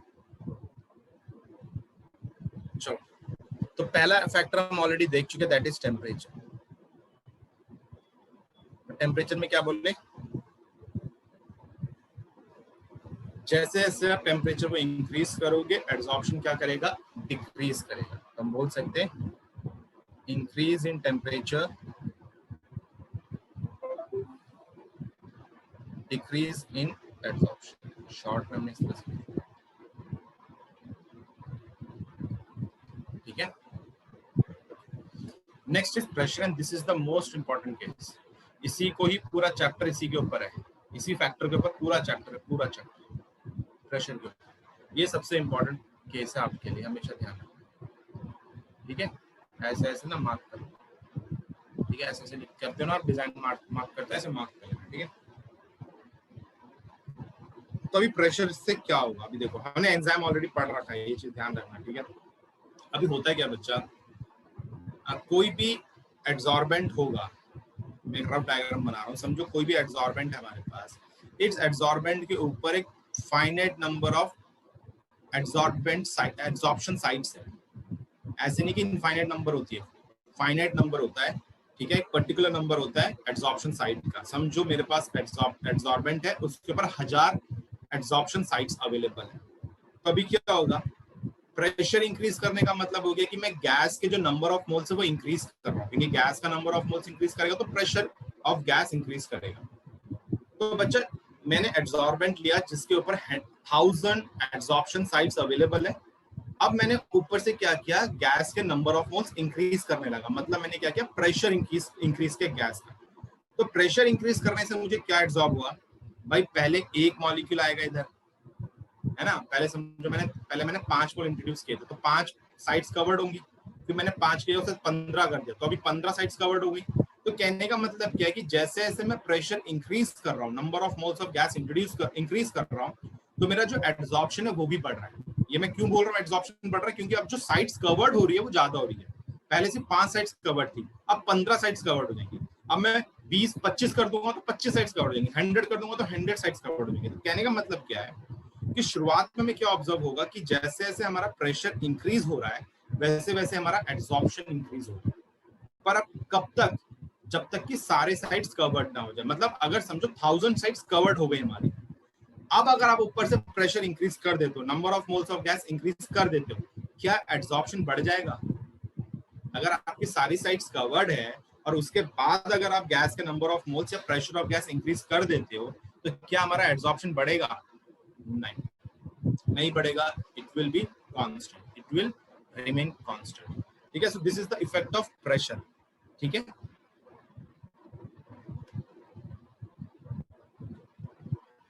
सो हम यहाँ पे इसके बारे में लिख लेते हैं।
ठीक है, तो ये हमने बात किया। अब इतना ध्यान रखना मुझे, यहाँ पे एक पॉइंट बता दूं, ये जो मैं पूरी कहानी लिखी है ये सिर्फ उस टाइप के एड्सॉर्प्शन के लिए जो मोनोलेयर टाइप की होगी। मोनोलेयर का मतलब क्या होता है?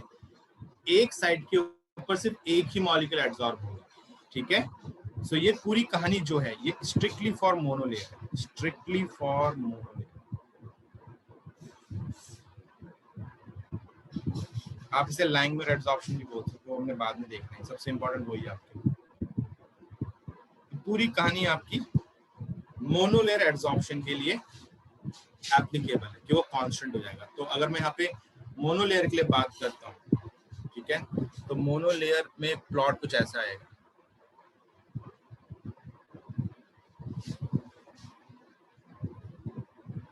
ये this is extent of adsorption.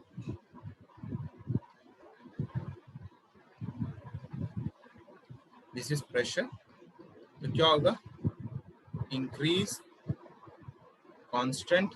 बच्चा मत करो अभी, एक बच्चा कांस्टेंट और यहाँ कुछ। ठीक है, सो बच्चा ये आपका मोनोलेयर का है, ये मोनोलेयर का है। ठीक है, और हम इसे लैंगर भी बोल सकते हैं, लैंगर एड्सॉर्प्शन, लैंगर एड्सॉर्प्शन। तो मोनोलेयर का मतलब क्या बच्चा? सभी को क्लियर हो रहा है? मोनोलेयर का मतलब समझो हमारे पास ऐसी साइड्स है, ये ठीक है, ये जो डिप्रेशन है ना, दीज आर साइड्स। तो हम क्या बोल रहे हैं कि एक साइड में सिर्फ एक ही मॉलिक्यूल कवर्ड होगा, एक ही molecule. This is monolayer, this is monolayer, ये मोनोलेयर। तो जो हमने बोला ना कांस्टेंट हो जाएगी वो मोनोलेयर के लिए हो जाएगी, लेकिन मल्टी लेयर में ऐसा नहीं होता। लेकिन मल्टी लेयर पे ऐसा नहीं होता। मल्टी लेयर में क्या होगा आप खुद देखो। मल्टी लेयर में क्या टेंडेंसी है, समझो आपकी सारी साइड्स कवर्ड होगी, फॉर अ मोमेंट मान लो कि सारी साइड्स कवर्ड हो गई, तो जब मल्टी लेयर, यहाँ पे चांसेस है कि मल्टी लेयर भी हो सकता है। तो मल्टी लेयर का मतलब होता है कि एक मॉलिक्यूल के ऊपर भी एक मॉलिक्यूल बैठ सकता है, उसके ऊपर भी एक मॉलिक्यूल बैठ सकता है। तो क्या अगर मैं प्रेशर इंक्रीज करूंगा तो कांस्टेंट हो जाएगा क्या एब्जॉर्प्शन? बोलो बच्चा। मल्टी लेयर के केस, मल्टी लेयर कैसा केस है, ऐसा मैं यहाँ पे एक डायग्राम बना देता हूँ इसी टाइप का, डिप्रेशन टाइप का। तो यहाँ पे मैं एक डायग्राम ऐसे बना रहा हूँ, ये मल्टी लेयर का केस है। ओके हाँ, तो अब मैं एक बार डायग्राम बना रहा हूँ तो जिससे कि मैं आपको मल्टी लेयर का केस समझा दूँ क्या है। देखो मल्टी लेयर में क्या हो रहा है, ये हमारे पास ऐसा कुछ है। तो मल्टी लेयर क्या बोलता है, ये समझो एक एक मॉलिक्यूल यहाँ बैठ रखे, समझो यहाँ एक भी नहीं बैठा, समझ लो ठीक है। तो ऐसा हो सकता है कि इसके ऊपर भी एक आ जाए, एक और आ जाए, एक और आ जाए, हो सकता है इसके ऊपर एक ही है, हो सकता है इसके ऊपर भाई 3 आ जाए या भाई 5 आ जाए, जितने बना। सो this is multi layer, this is multi layer. तो मल्टी लेयर में समझो अगर सारी साइड्स कवर्ड हो भी जाती है तो क्या प्रेशर को इंक्रीज करने के बाद उसके बाद चांसेस नहीं बढ़ने का? बिल्कुल बढ़ने का चांस है। तो ये मल्टी लेयर के लिए जो स्टेटमेंट मैंने दी वो मल्टी लेयर के लिए नहीं होती है, ठीक है। मल्टी लेयर के लिए क्या होगा, एब्जॉर्प्शन प्रेशर को इंक्रीज करने पे इंक्रीज करेगा। हाँ, एक पर्टिकुलर प्रेशर के बाद आपका क्या बोलते हैं मल्टी लेयर एब्जॉर्प्शन भी आपका कांस्टेंट हो जाता है, खत्म हो जाता है, पर वो प्रेशर कुछ और होता है, ठीक है। तो इसके लिए अगर मैं प्लॉट बनाना चाहूँ, एक सिंपल सा प्लॉट अगर मैं बनाऊं मल्टी लेयर का, तो मैं मल्टी लेयर का आपको दिखा देता हूँ। तो मल्टी लेयर में प्लॉट कुछ ऐसा बनेगा। मैं सिर्फ एक केस दिखा रहा हूँ मल्टी लेयर का, एक्सटेंट ऑफ रेडियस और प्रेशर। तो देखो ऐसे हुआ, समझ लो हमने मान लिया सारे साइड्स पहले कवर्ड हो रही है, तो पहले सारी साइड्स कवर्ड हो जाएंगी, तो ये ऐसे आगे फिर ऐसे, ये कांस्टेंट नहीं गई, जैसे सारी साइड्स कवर्ड हुई तुरंत आपका बढ़ने लगा। So this is multi-layer. This is multi-layer, and this multi-layer adsorption is given by BET theory. ठीक है, ब्राउनर एमएट टेलर थियरी। ये चीज को ध्यान रखना। तो जो हम बोलते हैं कांस्टेंट हो जाता है, that is strictly for monolayer. Multi-layer पे ऐसा कांस्टेंट नहीं आता है, ठीक है। हो गया। अब हम प्रेशर में ये वाले केस की ज्यादातर लिखते हैं मोनोलेयर वाला, क्योंकि लैंगमुर हमारे लिए सबसे इंपॉर्टेंट पार्ट है। लैंगमुर एब्जॉर्प्शन हमारे लिए, मैं अगर बोलूं तो अगर आपके 15 क्वेश्चन अगर समझो पूछे गए ना, तो उसमें से 10 क्वेश्चन लैंगमुर के ही है। आप सोचो कितना इंपॉर्टेंट है, ठीक है। तो इसके अंदर हर कोई यही बोलेगा लैंगमुर एटलीस्ट पढ़ कर जाना, लैंगमुर भी स्टार्ट नहीं हुआ है, ठीक है। हो गया। सो अभी हमने ये बोल दिया कि प्रेशर किस तरह से इफेक्ट करेगा। अब हमारा नेक्स्ट है surface area. surface area of adsorbent, surface area of adsorbent।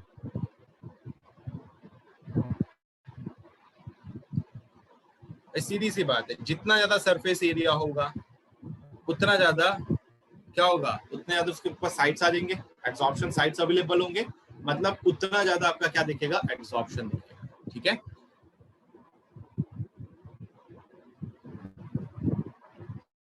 बच्चा ग्राफ सिर्फ अभी ड्रॉ कर लो, अभी मैंने समझाया उसमें कुछ है ही नहीं, बस मैंने इतना बोला कि उसमें कांस्टेंट नहीं आएगा, ठीक है। आपने बीटी पढ़ना है, बीटी के टाइम पे मैं आपको प्लॉट बताऊंगा, ठीक है। तो सरफेस एरिया ऑफ एडसॉर्बेंट में क्या होगा, जितना ज्यादा surface area, higher the surface area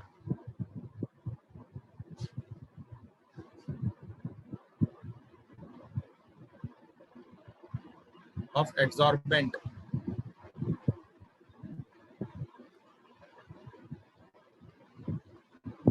greater is the number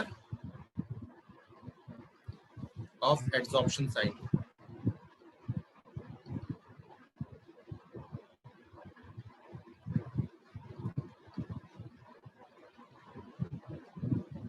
Therefore adsorption increases.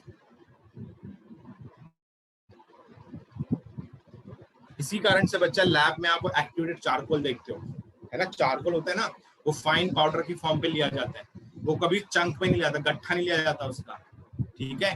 वो हमेशा फाइन पाउडर पे क्यों लिया जाता है? क्योंकि फाइन पाउडर का पाउडर्ड फॉर्म का जो सरफेस एरिया होता है वो ज्यादा होता है कंपेयर टू चंक। चंक का मतलब है एक पीस ले लिया आपने, उठा लिया एक पीस पूरा, ठीक है। इस कारण से पाउडर फॉर्म पे लेते हैं, क्योंकि पाउडर फॉर्म पे क्या होगा, आपका जो सरफेस एरिया है वो बढ़ेगा, और अगर सरफेस एरिया ज्यादा हो रहा है तो इसका मतलब उसके ऊपर जो एक्टिव साइट्स होंगी जहाँ पे एब्जॉर्प्शन हो सकता है वो भी बढ़ जाएंगी, और अगर वो बढ़ रही है तो इसका अंदर एब्जॉर्प्शन बढ़ेगा, ठीक है। तो हमेशा ध्यान रखो जितना ज्यादा सरफेस एरिया होगा उतना ज्यादा एब्जॉर्प्शन होगा। Next is nature of absorbent. Nature of absorbent, अब देखो बच्चा, हमने बोला कि हमारा जो एब्जॉर्प्शन है it is attractive in nature, मतलब एब्जॉर्प्शन तभी होगा जब अट्रैक्शन डेवलप होगा बिटवीन एब्जॉर्बेट एंड एब्जॉर्बेंट। अब आप मुझे एक चीज बताओ बच्चा, एब्जॉर्बेट को मैं गैस मान रहा हूँ, ठीक है, मैं गैस के पॉइंट ऑफ व्यू से बात कर रहा हूँ, तो बच्चा किस टाइप की गैस का फोर्स ऑफ अट्रैक्शन ज्यादा होगा एब्जॉर्बेंट के साथ? हीलियम का कि कार्बन डाइऑक्साइड का? एक नॉर्मल जो भी आपके पास इंफॉर्मेशन अभी तक जो पीछे पड़ रखा है, जो आपके पास ऑलरेडी पहले से इंफॉर्मेशन है, उसके बिहाफ में मुझे बताओ, आपको क्या लगता है CO2 का force of attraction with absorbent ज्यादा होना चाहिए कि हीलियम का force of attraction with absorbent ज्यादा होना चाहिए आपके अकॉर्डिंग? बोलो बोलो बच्चा।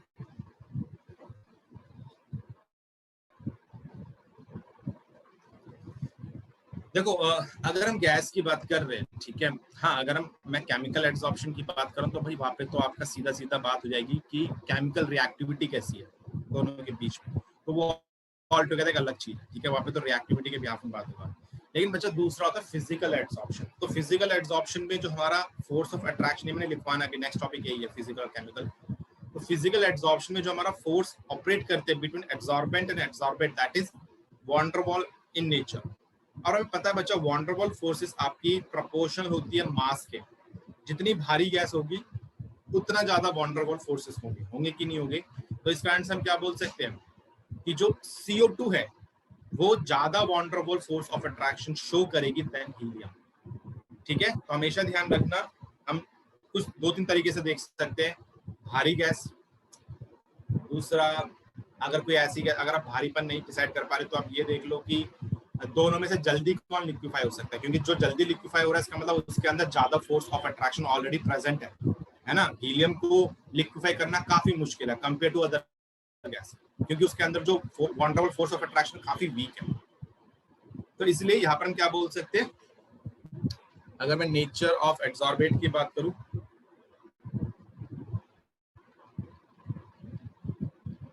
The gas which has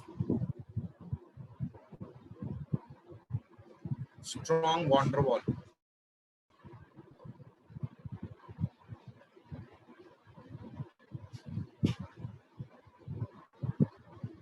forces of attraction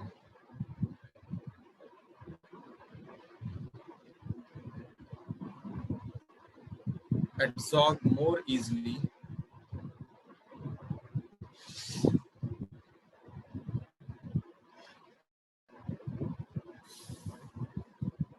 than other gases. I hope सभी van der Waal gases के van der Waal force of attraction के बारे में बात कर सकते हैं, है ना। higher the mass, higher the van der Waal forces, ठीक, या larger the size, stronger is the van der Waal forces। तो जिस किसी भी बिहाफ में आपने डिसाइड करना कर सकते हैं, ठीक है। तो बच्चा ये हम यहाँ पे हमने कुछ फैक्टर्स देखे जो एब्जॉर्प्शन को इन्फ्लुएंस कर सकते हैं, स्पेशली आपको जो ध्यान रखना that is pressure. Pressure is very important, ठीक है। Okay, so next is type of absorption.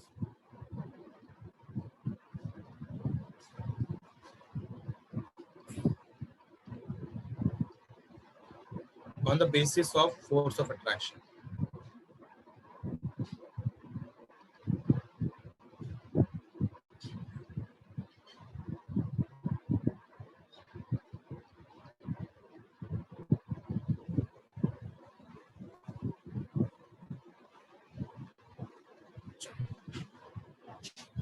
तो बच्चा on the basis of force of attraction, अभी मैंने आपसे बोला कि होता क्या है कि आपका जो एब्जॉर्बेंट है और एब्जॉर्बेंट है, एक फोर्स हमेशा ऑपरेट करते हैं किसी भी दो बॉडी के बीच में, दैट इज वॉन डेर वाल, ठीक है। तो एब्जॉर्बेट और एब्जॉर्बेंट के बीच में या तो van der Waals forces operate कर सकती है या फिर केमिकल फोर्सेस ऑपरेट कर सकती है, ठीक है। तो इस बिहाफ में कि van der Waals forces operate कर रही है कि केमिकल फोर्सेस ऑपरेट कर रही है, हमने एड्सॉर्प्शन को दो कैटेगरी में डिवाइड किया हुआ है। First is called physical adsorption और फिजिसॉर्प्शन। इस एड्सॉर्प्शन के अंदर जो एड्सॉर्बेंट होता है और जो एड्सॉर्बेट होता है उसके बीच में van der Waals forces operate करती है। और सेकंड इज केमिकल एड्सॉर्प्शन और केमिसॉर्प्शन। इस एड्सॉर्प्शन के अंदर जो फोर्सेस ऑपरेट करती है between adsorbate and adsorbent, that is chemical in nature, chemical forces, आप बोल सकते हो कोवेलेंट फोर्सेस आपकी ऑपरेट करती है, ठीक है। बस ये बेसिक डिफरेंस आपको पता होना चाहिए, बाकी सारे आंसर आप मुझे खुद बता सकते हो क्योंकि आपने काइनेटिक्स और थर्मोडायनामिक्स पढ़ रखी है।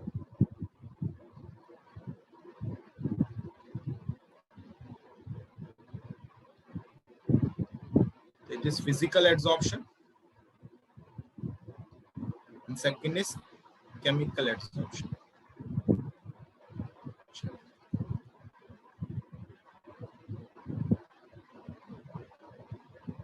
The first, van der Waals forces.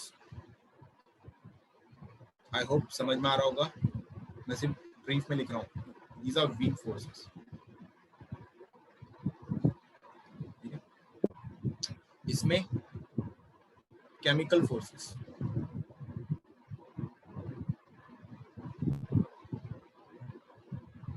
Strong. अब केमिकल की जगह कोवेलेंट लिख लो, क्योंकि केमिकल से क्या आप कंफ्यूज ना कर जाओ और कोई फोर्स मत ले लेना, या फिर कोई आयंस भी आने वाले।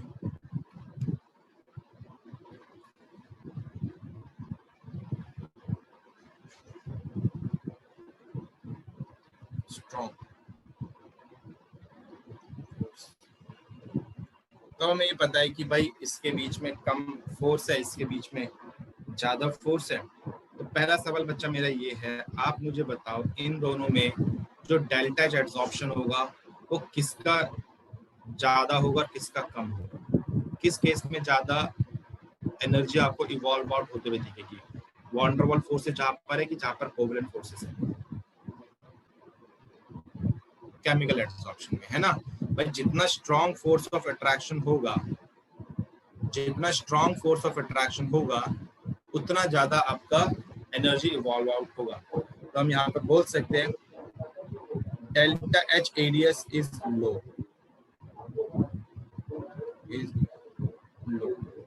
तो जहाँ पर हम बोल सकते हैं वैल्यू अप्रोक्सीमेटली 20 किलो जूल पर मोल के आसपास रहेगी। अब भाई कोई पत्थर की लकीर नहीं है, हल्का फुल्का ऊपर नीचे हो सकता है, ठीक है।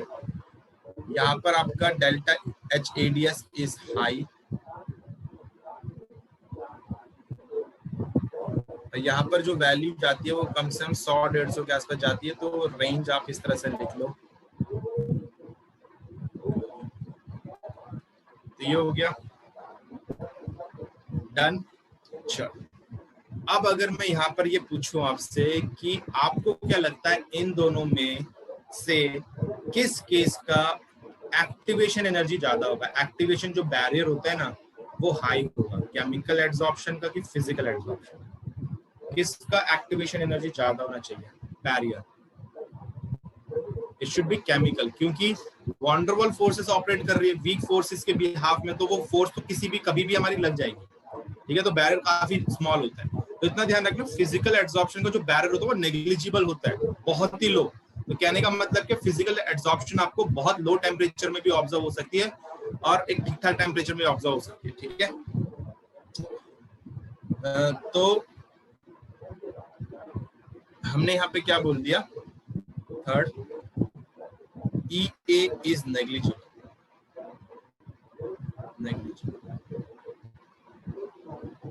ठीक है। EA is high।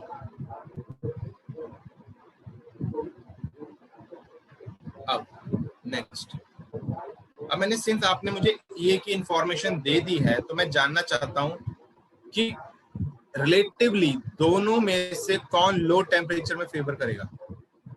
Relatively low temperature में कौन फेवर करने वाला है?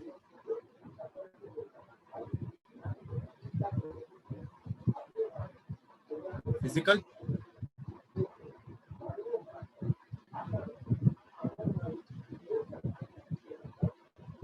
ओके,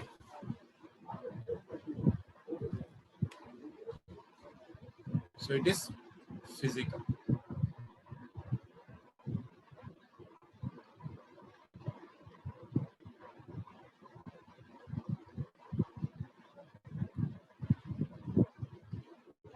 केमिसॉर्प्शन में जो एक्टिवेशन एनर्जी होगी वो हाई होगी कंपेयर टू फिजिकल एब्जॉर्प्शन से. हमने ये लिखा है, मैंने कोई वैल्यू नहीं दिया आपको.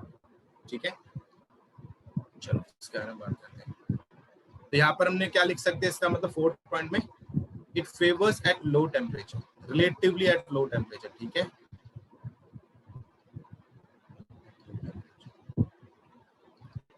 And it favours at high temperature. It favours at high temperature relatively, obviously physical absorption के कंपैरिजन में. हो गया. अब मुझे एक और चीज बताओ बच्चा. चलिए यहाँ पे ये इंफॉर्मेशन मैं आपको दे रहा हूँ.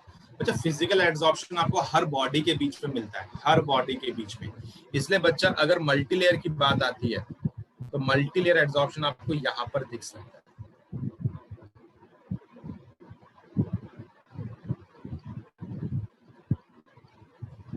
ठीक है, और यहाँ पर ज्यादातर आपको मोनोलेयर दिखेगा. मैं नहीं बोल रहा कि हमेशा.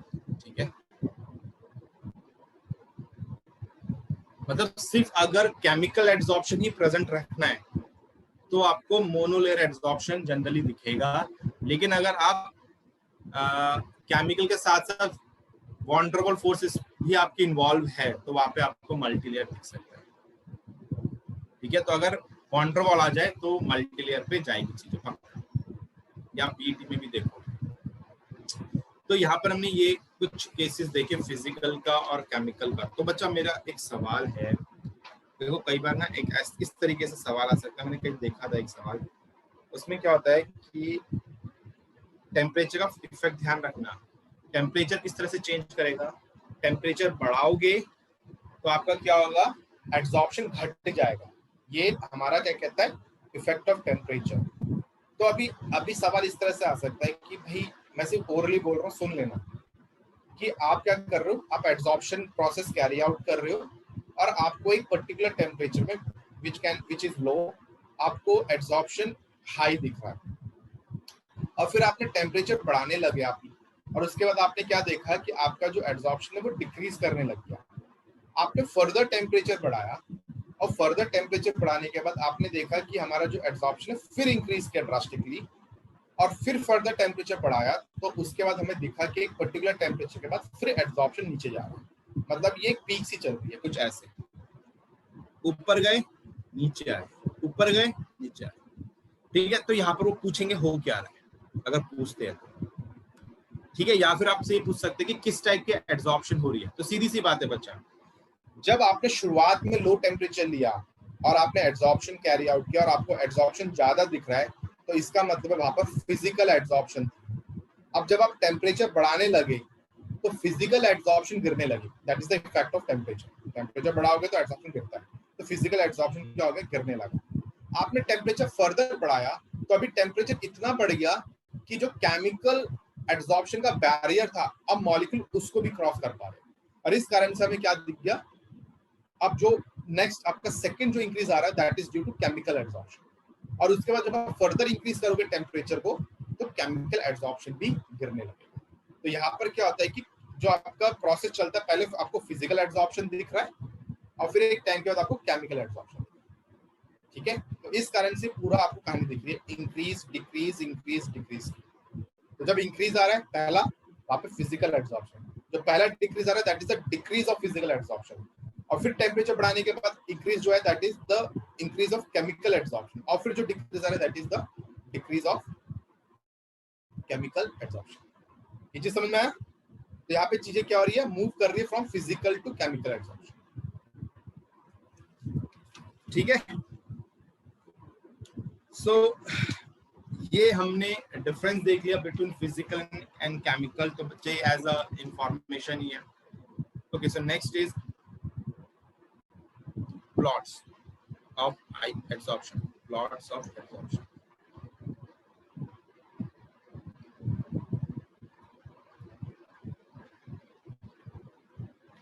तो अब इतना ध्यान रखना बच्चा, प्लॉट्स ऑफ एब्जॉर्प्शन में ना हम बेसिकली 3 वेरिएबल्स को के बीच में प्लॉट घुमाएंगे, मतलब 2-2 करके। तो वो वेरिएबल कौन कौन से? Temperature, pressure and extent of absorption which is theta.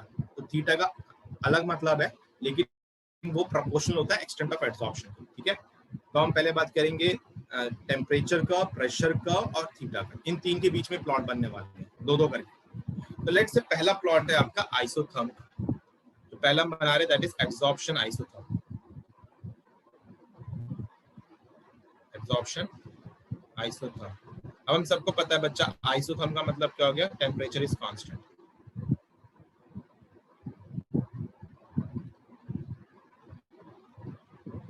First thing, and it's a plot of theta versus pressure. अब बच्चे ये प्लॉट हम पहले बना चुके हैं ऑलरेडी, ऐसा कुछ नहीं कि नया प्लॉट, ठीक है। तो यहाँ पे मैं 2 प्लॉट दिखा रहा हूँ मल्टी लेयर और मोनो लेयर के लिए। तो मोनो लेयर का प्लॉट ये रहा, पहले बना चुके बच्चों, तो मैं एक्सप्लेनेशन नहीं दूंगा इधर कुछ भी। थीटा और पी, ये प्लॉट कैसा बनेगा? दूसरा प्लॉट ये रहा,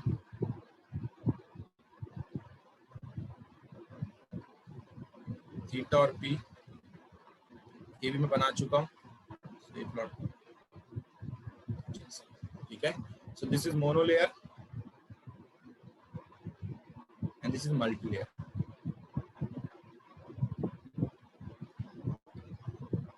नेक्स्ट, सेकंड इज आइसोबार, ठीक है। सेकंड इज, अच्छा इतना ध्यान रखना बच्चा, मैंने मल्टी लेयर का सिर्फ एक केस दिखाया आपको, मल्टी लेयर का सिर्फ एक प्लॉट बताया, वैसे उसके 2-3 प्लॉट होते हैं, उसमें से सिर्फ एक प्लॉट मैंने बना के दिखा दी। सिर्फ मैं आपको डिफरेंस दिखाना चाहता हूँ दोनों प्लॉट में, और कुछ नहीं। यहाँ पर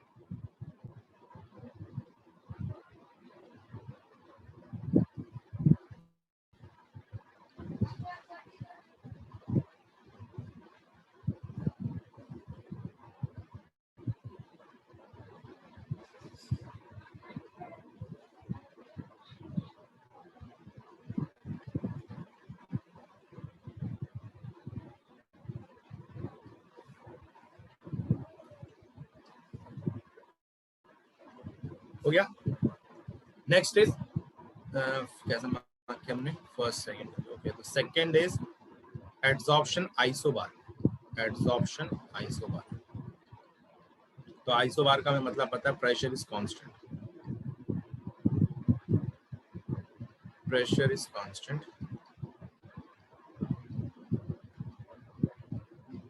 So it's a plot of theta versus temperature. Plot of theta versus temperature. ये चीज ध्यान रखो। सबसे इंपॉर्टेंट केस फर्स्ट केस ये चीज ध्यान रखो। अब बच्चे देखो इसमें क्या होता है, अब इसमें ना 2 प्लॉट बनते हैं, एक प्लॉट बनता है फिजिकल के लिए, एक बनता है केमिकल के लिए। तो मैं अलग अलग बना के दिखा रहा हूँ। तो पहले मैं फिजिकल के लिए बना देता हूँ। अच्छा, फिजिकल की तो एनर्जी बैरियर नेग्लिजिबल है ना। फिजिकल का तो एनर्जी बैरियर नेग्लिजिबल है, कहने का मतलब जिस भी टेम्परेचर से आप शुरू करोगे तो आपको फिजिकल एब्जॉर्प्शन दिखेगा जिस भी टेम्परेचर में, क्योंकि वहाँ पे बैरियर का कोई इश्यू नहीं है। तो इसका मतलब अगर फिजिकल आपका फिजिकल एब्जॉर्प्शन हो रहा है वहां पर, और उसके बाद अगर आप टेम्परेचर बढ़ाते हो तो क्या होगा? फिजिकल एब्जॉर्प्शन आपका डिक्रीज करने लगेगा। तो ये प्लॉट जो आप जनरली पढ़ते हो, ये वाला,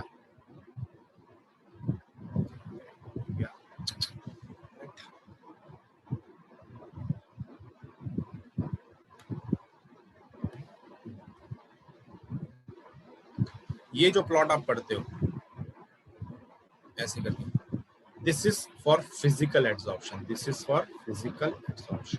ये चीज ध्यान रखो, क्योंकि फिजिकल एब्जॉर्प्शन में आपका बैरियर का कॉन्सेप्ट नहीं है, बैरियर का उसके ऊपर रोल ही नहीं है। लेकिन केमिकल एब्जॉर्प्शन में क्या हो जाएगा? आपका बैरियर आएगा। तो आप मुझे बताओ, पहले तो आपका दिखेगा ही नहीं, अगर किसी लो टेम्परेचर में बात करते हो तो केमिकल एब्जॉर्प्शन दिखेगा नहीं, क्योंकि बैरियर क्रॉस ही नहीं हो पाएगा। तो जब आप टेम्परेचर इंक्रीज करोगे धीरे धीरे करके, तो क्या होगा? पहले पहले आपके कुछ मॉलिक्यूल्स क्रॉस करेंगे, फिर कुछ मॉलिक्यूल्स क्रॉस करेंगे। तो इसका मतलब स्टार्टिंग में टेम्परेचर इंक्रीज करने से क्या होगा? आपका जो केमिकल एब्जॉर्प्शन है वो बढ़ने लगेगा, ठीक है।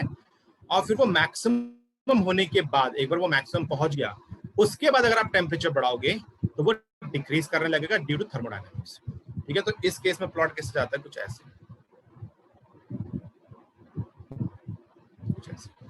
ठीक है, ये थोड़ा सा वैसा हो गया ये पॉइंट ऐसे, ठीक है। So this is chemical absorption, this is chemical. ये चीज ध्यान रखना, दोनों के प्लॉट अलग अलग होते, एक नहीं होते। अभी समझ में आ रहा है ना इसका इंक्रीज क्यों आया? अगर आपसे पूछा जाए कि इन दोनों प्लॉट में डिफरेंस क्यों है, तो आप क्या बोल सकते हो? भाई केमिकल एब्जॉर्प्शन के केस में जो इन्वॉल्वमेंट है, वो यहाँ पर जो रिस्पॉन्सिबल है, आप बोल सकते हो delta H ADS and EA contributes इस केस में। लेकिन यहां पर क्या हो रहा है, सिर्फ डेल्टा एच एडीएस कॉन्ट्रीब्यूट कर रहा है। तो हमें पता है ना डेल्टा एच एडीएस के कारण क्या हो रहा था, टेम्परेचर बढ़ाने से एब्जॉर्प्शन घट रहा था।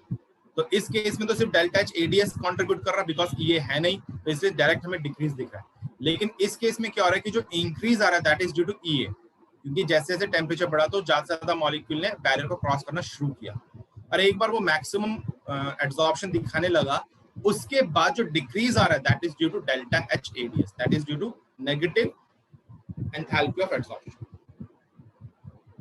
क्लियर है सभी को ये दोनों प्लॉट? बोलो बच्चा, सभी को ये दोनों प्लॉट क्लियर है?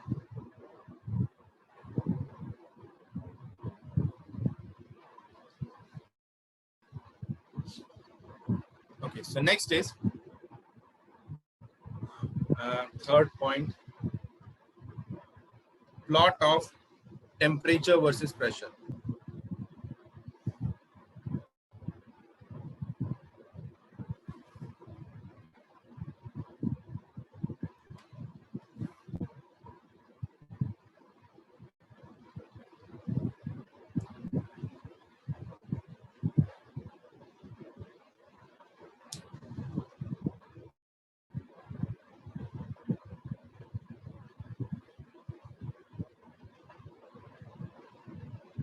बेटा एक मिनट रुक जाओगे।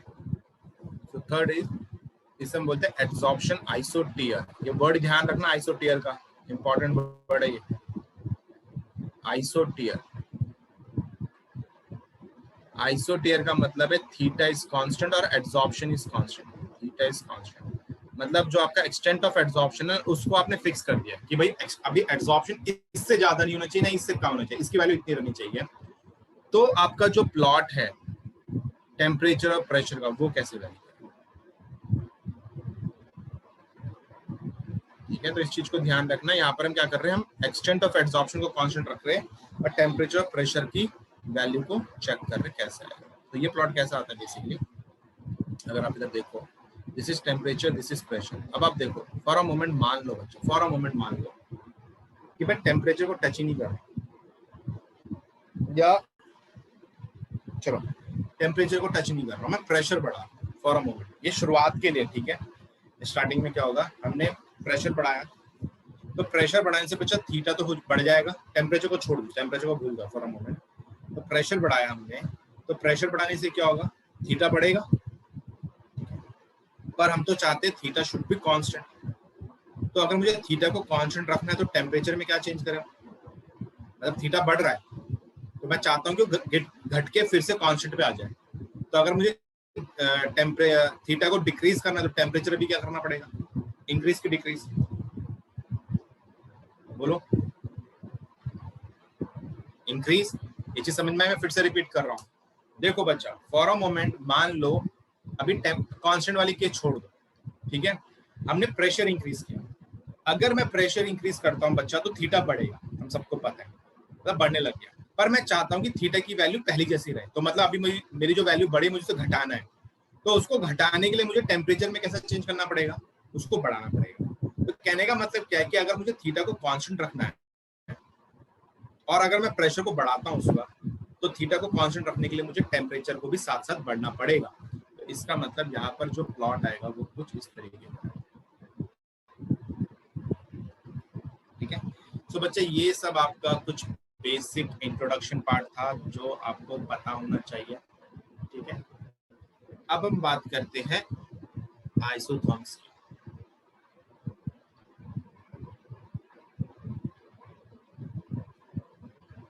जनरल है, जनरल है, ये मैंने जनरल प्लॉट बनाया,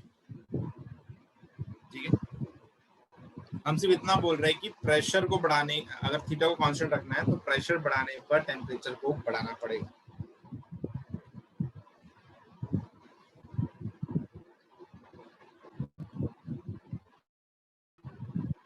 देखो बच्चा, मैंने ये बोला अगर आप प्रेशर बढ़ाते हो तो प्रेशर बढ़ाने से क्या होगा, एक्सपेंशन बढ़ेगा ना, पर हम चाहते हैं कि एब्जॉर्प्शन रहे कांस्टेंट, तो इसका मतलब जो बड़ी हुई वैल्यू उसको घटाना पड़ेगा। उसको घटाने के टेम्परेचर को कैसे चेंज करें, उसको बढ़ाएं। कहने का मतलब अगर मैं प्रेशर को बढ़ा रहा हूं और मुझे थीटा कांस्टेंट रखना है तो मुझे टेम्परेचर को भी साथ में बढ़ना पड़ेगा। इसका मतलब प्रेशर और टेम्परेचर थीटा कांस्टेंट के टाइम पे प्रोपोर्शनल दिखेंगे, ठीक है सिस्टम। ओके बच्चा, सो यहाँ से यहाँ तक आपका बेसिक पार्ट था जिसमें हमने definition part, thermodynamic parameters, causes of absorption, factors, plots, ये सब देखे, टाइप ऑफ एब्जॉर्प्शन देख लिया, ठीक है। सो नेक्स्ट जो हमने देखना है वो है हमारे आइसोथर्म्स, ठीक है, जो एक एक करके हम देखेंगे। तो बेसिकली हमने 3 पढ़ने हैं। फर्स्ट इज फ्रेंडलिच, जिसकी कोई जरूरत, मतलब जो बहुत ही बेसिक है, जो 5 मिनट का टॉपिक है, बेसिकली 5 से 10 मिनट का। उसके बाद हमने देखना लैंगम्यूर। लैंगम्यूर आपका काफी बड़ा टॉपिक है, मतलब उसको डिटेल में देखना हमने पूरा, उसके साथ क्वेश्चंस भी करने हैं। उसके बाद हमने बीटी देखना। बीटी भी आपका लेंथी है, लेकिन बच्चा बीटी में मैं कोशिश करूंगा कि मैं आपको डेरिवेशन पार्ट स्किप करूं, थ्योरी समझाऊं और फिर प्लॉट में बात करें, ठीक है। डेरिवेशन पार्ट में वापस स्किप करूंगा, तो मैं बीटी की थ्योरी बात करूंगा और उसके सारे प्लॉट्स और इक्वेशंस की हम बात करेंगे, ठीक है, कि कहाँ पर क्या चीज रिप्रेजेंट है। तो थियरी जो अगर आपको समझ में आ जाएगी बीटी की, तो एक्सप्रेशंस में ऐसा कोई इशू नहीं आएगा। Okay, so first is Freundlich.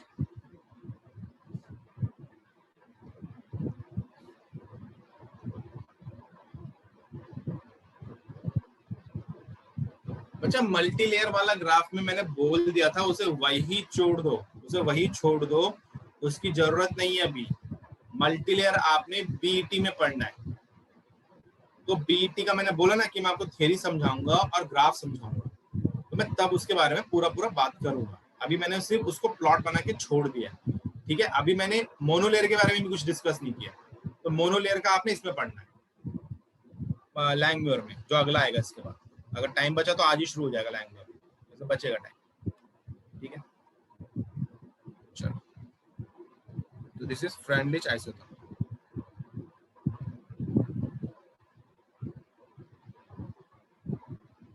बच्चा, इसके ऊपर भी क्वेश्चन आ जाते हैं। इवन तो ये इतना इसे स्टडी नहीं करता, कहीं तो उसे छोड़ ही देते हैं ऐसे, मतलब बिना पढ़ाई चल जाओगे। ओके,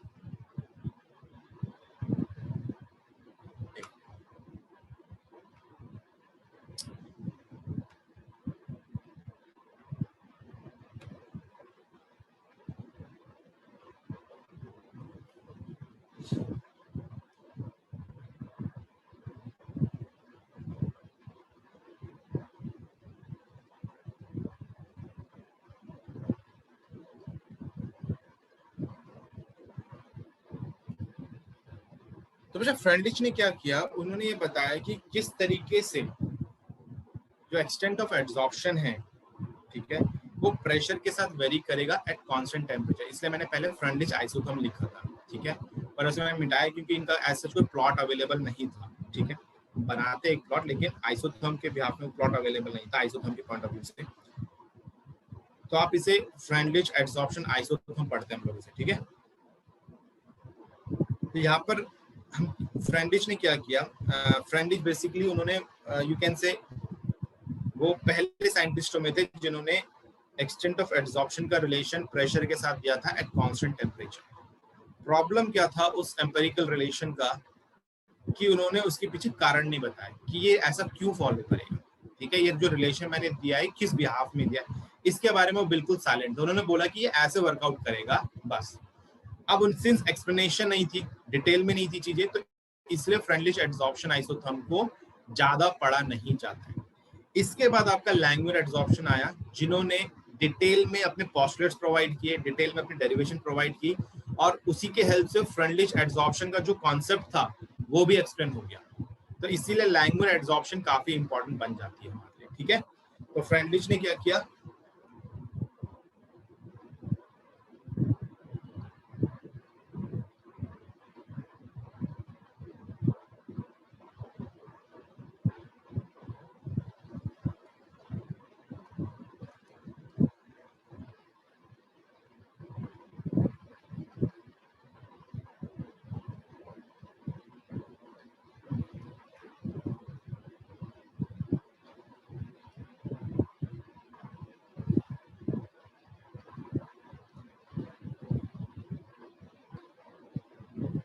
तो उन्होंने ये रिलेशन दे दिया, x by m है जिस k p 1/n, ये एक रिलेशन देके उन्होंने खत्म कर दी कहानी। ठीक है, यहाँ पे जो x by m है that is extent of adsorption, extent of adsorption.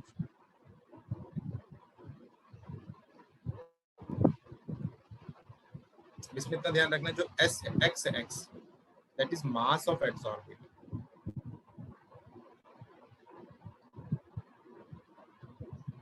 और जो m है that is mass of एडसॉर्बेंट।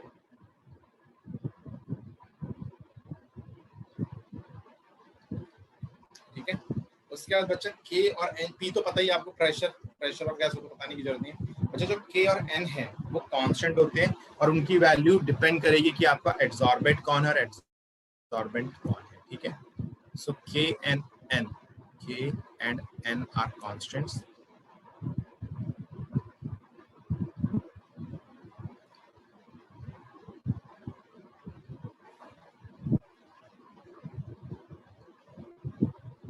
And depends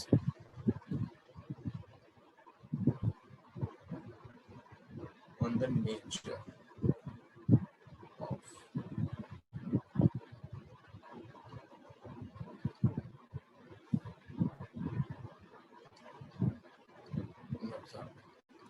बच्चा। उन्होंने क्या बोला, स्पेस, हाँ, इन्होंने बोला कि जो n की वैल्यू है ये आपकी 1 से ज्यादा है, इसका मतलब जो 1/n हुआ वो क्या हो गया, लेस।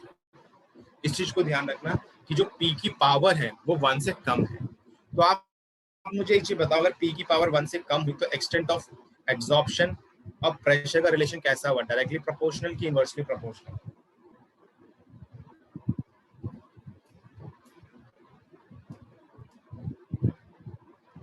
अगर n का वैल्यू 1 से ज्यादा है तो जो x by m और p का रिलेशन है वो डायरेक्टली और इनवर्सली, इनवर्सली इनवर्सली इनवर्सली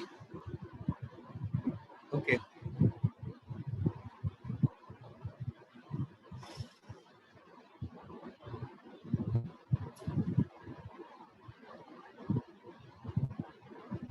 अगर बच्चा आप इनवर्सली बोल दोगे तो जो अभी तक हमने डिस्कस किया उसको कॉन्ट्रडिक्ट नहीं कर रहा है, इट इज डायरेक्टली।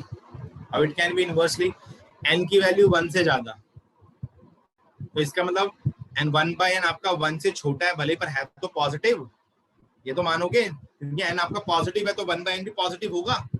तो मान लो 1/n हो गया आपका 0.8, है ना, 1/n हो गया आपका 0.8, तो ये हो गया x by m is equal to k p raise to 0.8। तो है तो प्रोपोर्शनली अभी भी, पर लीनियरली प्रोपोर्शनल नहीं है। लीनियरली प्रोपोर्शनल का मतलब क्या हो गया, जितना प्रेशर पे इंक्रीज आएगा उतना ही आपका इस पे भी इंक्रीज आ जाएगा, किसमें, एक्सटेंट ऑफ एडसॉर्प्शन। तो लीनियरली प्रोपोर्शनल नहीं है। यहाँ से हमें क्या पता लगता है, ये जो n की वैल्यू से हमें ये पता लगता है कि x by m जो फ्रेंडली एडसॉर्प्शन, वो ये कहता है कि जो x by m है वो प्रेशर के प्रोपोर्शनल है डायरेक्टली, लेकिन लीनियरली प्रोपोर्शनल नहीं है। कहने का मतलब ये है कि जितना चेंज आप प्रेशर पे लेकर आओगे उतना चेंज आपका x by m पे नहीं आएगा, उससे कम चेंज आएगा।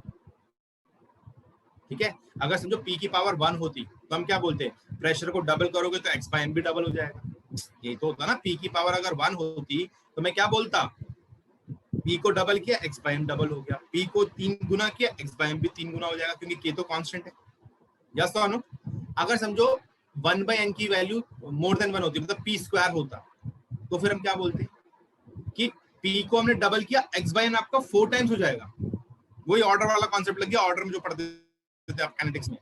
प्रेशर को अगर मैं डबल करूंगा, अगर p स्क्वायर होता, तो अगर p स्क्वायर होता तब, तो प्रेशर को डबल किया तो x by m 4 टाइम्स हो गया, मतलब प्रेशर पे जितना चेंज आ रहा है उससे ज्यादा चेंज किसमें आ रहा है, x by m। पर अगर 1/n की वैल्यू 1 से कम है, जो बोला गया है, जो है एक्चुअली में, तो अभी क्या होगा, अभी भी प्रेशर बढ़ाने पर x by m बढ़ेगा, पर उतना नहीं बढ़ेगा जितना बढ़ना चाहिए, मतलब जितना प्रेशर बढ़ा। जैसे कि 0.5 ऑर्डर के लिए होता था, 0.5 ऑर्डर में आप क्या करते थे, कंसंट्रेशन को 4 गुना बढ़ाते थे, तब जाकर रेट आपका दुगना होता था। R = K A raised to 0.5 है ना, ऐसे कुछ रिलेशन है कि नहीं, ये उसी फॉर्म का।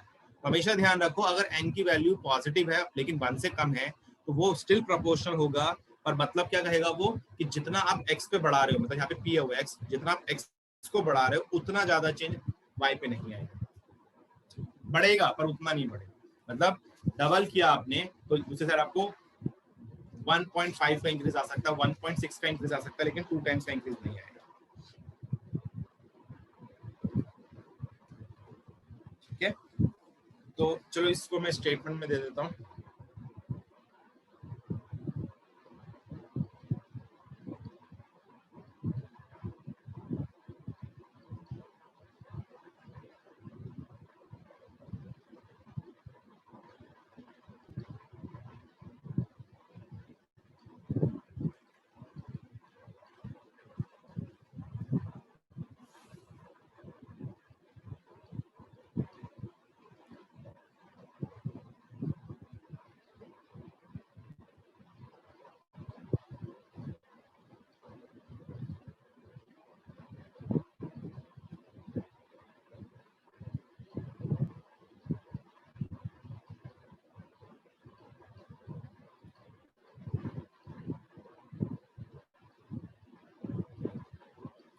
अब ये ऐसा क्यों आ रहा है, ऐसा क्यों हमें दिख रहा है कि प्रेशर इंक्रीज होने पर एब्जॉर्प्शन बढ़ रहा है लेकिन उतना नहीं बढ़ रहा, ऐसा क्यों आ रहा है? इसके बारे में फ्रेंडलिच ने कुछ नहीं बोला, ठीक है, वो शांत है। तो इसीलिए फ्रेंडलिच ज्यादा डिस्कस्ड एब्जॉर्प्शन आइसोथर्म नहीं है, ठीक है, क्योंकि इसके बारे में कोई डिटेलिंग नहीं दी।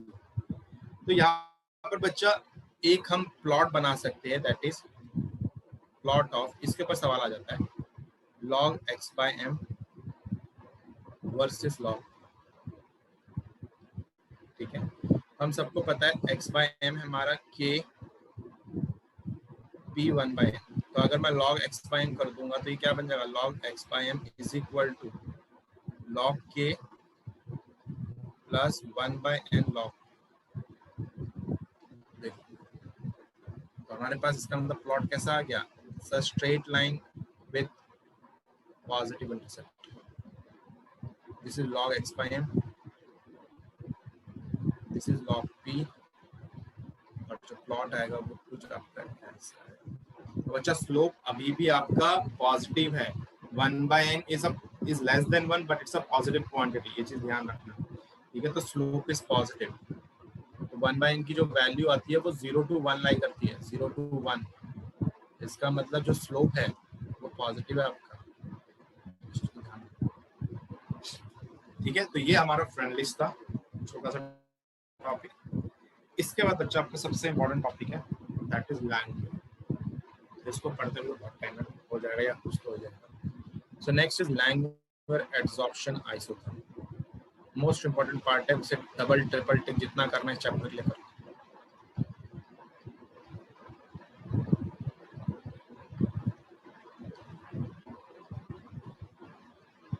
ठीक है। बच्चे लैंग्वेज एब्जॉर्प्शन आइसोथर्म को हम आइडियल एब्जॉर्प्शन आइसोथर्म भी कहते हैं,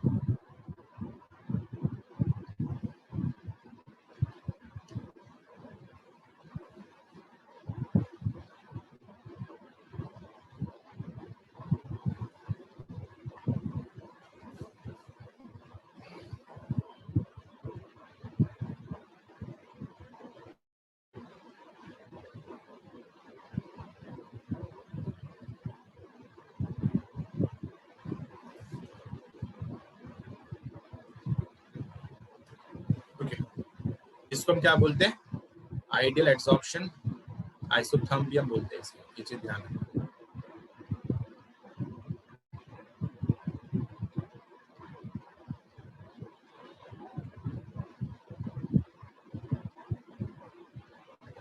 ठीक है। अब बच्चा हमारा जो लैंग्वेज एब्जॉर्प्शन आइसोथर्म है, इसको बेसिकली हम दो कैटेगरी में स्टडी करते हैं। एक हम बोलते हैं non dissociative language absorption isotherm, जो ज्यादा मतलब आपके लिए ज्यादा इंपॉर्टेंट बन जाती है एग्जाम पॉइंट ऑफ व्यू से, non dissociative language absorption isotherm. और एक होती है आपकी डिसोशिएटिव लैंग्वेज एब्जॉर्प्शन आइसोथर्म। इन दोनों में फर्क क्या होता है, जैसे हम पढ़ेंगे वैसे मैं आपको बताऊं, ठीक है। तो जो पहला हम जो पढ़ने वाले that is non dissociative, dissociative, LAI, ठीक है, लैंगमुर एडसॉर्प्शन। तो अभी जो मैं पोस्टुलेट्स आपको दूंगा भाई वो सबके लिए सेम रहेंगे, डिसोशिएटिव हो कि नॉन डिसोशिएटिव हो, पर पहले हमने इसको डिटेल में पढ़ना क्योंकि डेरिवेशन इसकी पढ़नी हमने पहले, तो इसलिए मैंने पहले हेडिंग इसकी लिखी। अब बच्चा लैंगमुर एडसॉर्प्शन आइसोथर्म है तो क्लियर हो गया। यहाँ पर भी हमें क्या पढ़ना है, हम एक्सटेंट ऑफ एडसॉर्प्शन का वेरिएशन विद प्रेशर पढ़ेंगे एट कांस्टेंट टेंपरेचर। सीधी सी बात है, लैंगमुर एडसॉर्प्शन आइसोथर्म के अंदर हमें क्या पढ़ने वाले हम लोग, variation of extent of adsorption with pressure at constant temperature, सभी में नॉन डिसोशिएटिव हो या डिसोशिएटिव हो, ठीक है। तो यहाँ पर हम क्या पढ़ते हैं, वेरिएशन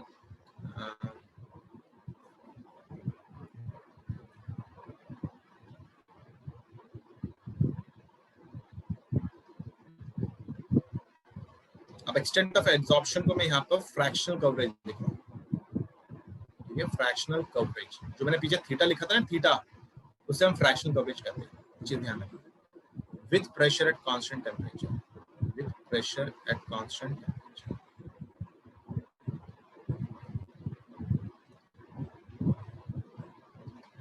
ठीक है। So this is the thing which we will study, ठीक है, इन लैंगमुर एडसॉर्प्शन। अब अच्छा, लैंगमुर ने कहा क्या, इन्होंने जो पोस्टुलेट्स दिए, ठीक है, तो उन्होंने क्या बोला कि जो पहली चीज, जो सरफेस होगा एड्सॉर्बेंट का, इसको हम स्मूथ मानेंगे, ठीक है, it will be completely smooth. अब आप मुझे एक चीज बताओ, कोई भी सरफेस होता है, अगर आप अपने आसपास ही देख लो, किसी भी जीने को देख लेना, ठीक है, जो फ्लोरिंग हो रखी है आपकी, जो फ्लोर है उसमें देख लो, टाइल्स वाइल्स लगी है तो उसमें मार्बल लगी तो उसमें पत्थर लगा तो उसमें क्या वो सरफेस स्मूथ है या सन, उसमें क्रैक्स है,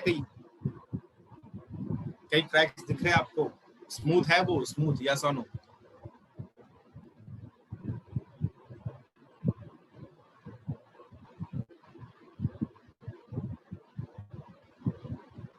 ओके, फर्स्ट थिंग बच्चा, दे आर नॉट स्मूथ। जब मैं स्मूथ की बात कर रहा हूँ, मींस 100% स्मूथ।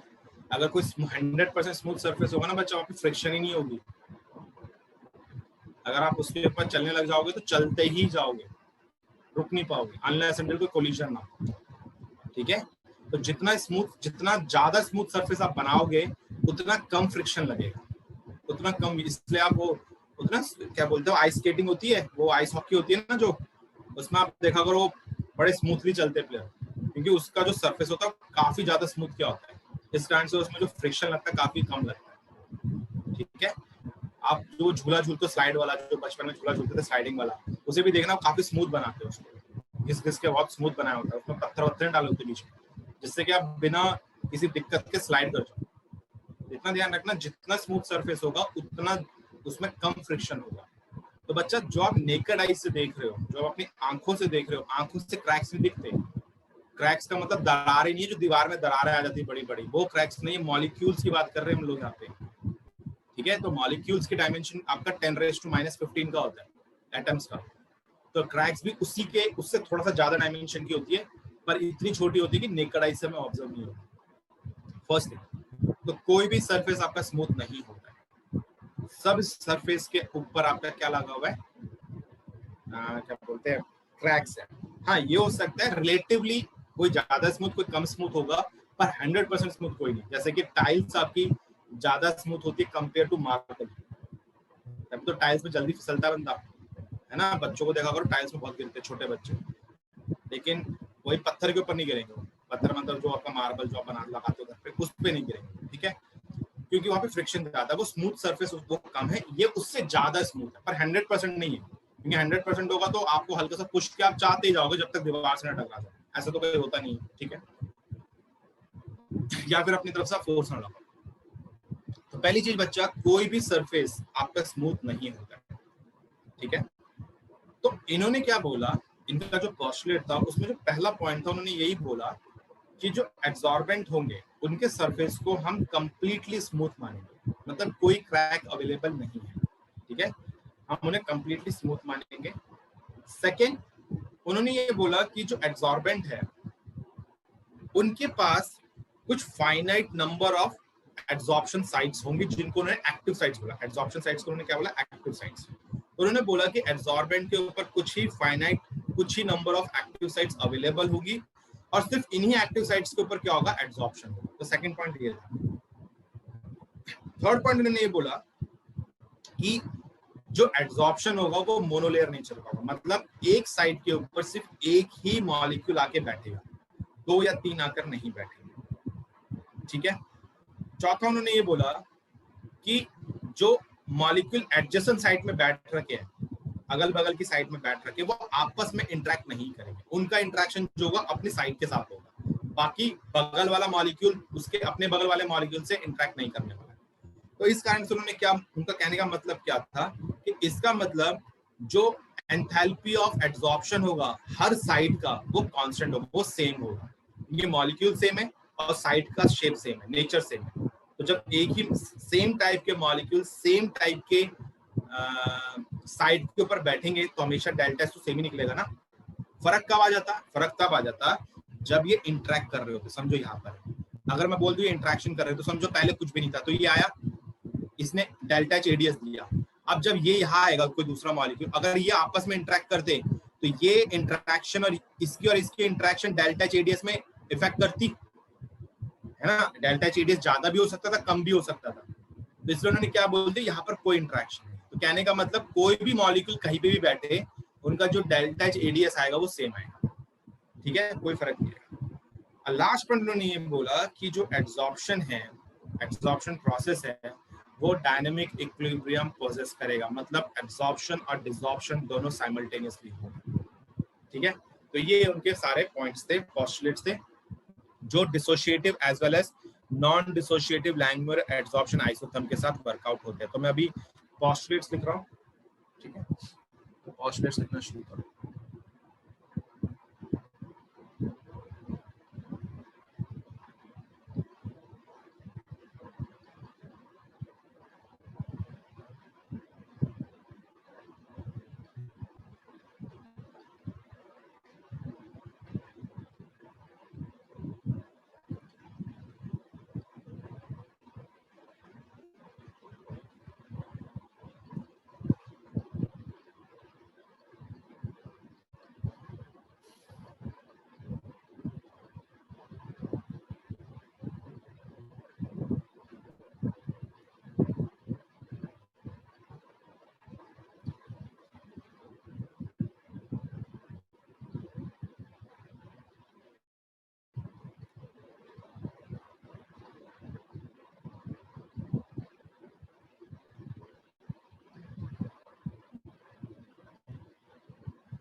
अच्छा, एक मिनट रुक जाओ।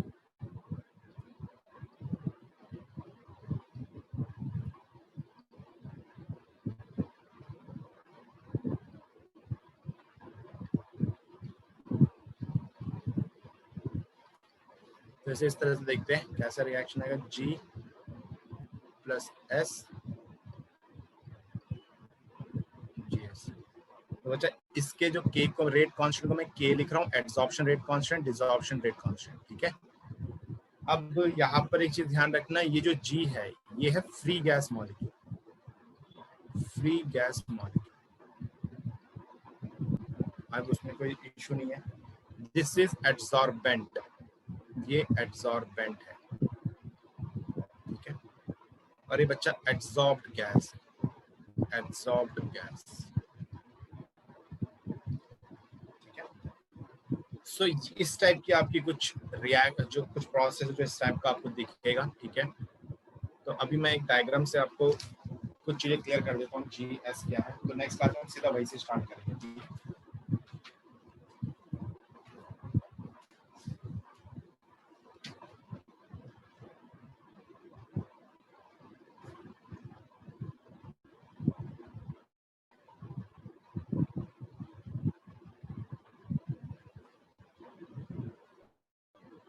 हो गया, चलो। अब यहाँ पर देखो बच्चा, अगर मैं यहाँ पर बोलता हूँ के ए बाई के D, it's an equilibrium constant, और इस इक्विलिब्रियम को कांस्टेंट को हम बोलते हैं डिस्ट्रीब्यूशन कोफिशिएंट, ठीक है। और इसको हम क्या लिख सकते हैं, concentration of G S, concentration of G, concentration of S, ठीक है। तो के को ध्यान रखना, के इज डिस्ट्रीब्यूशन कोफिशिएंट, और इसकी यूनिट होती है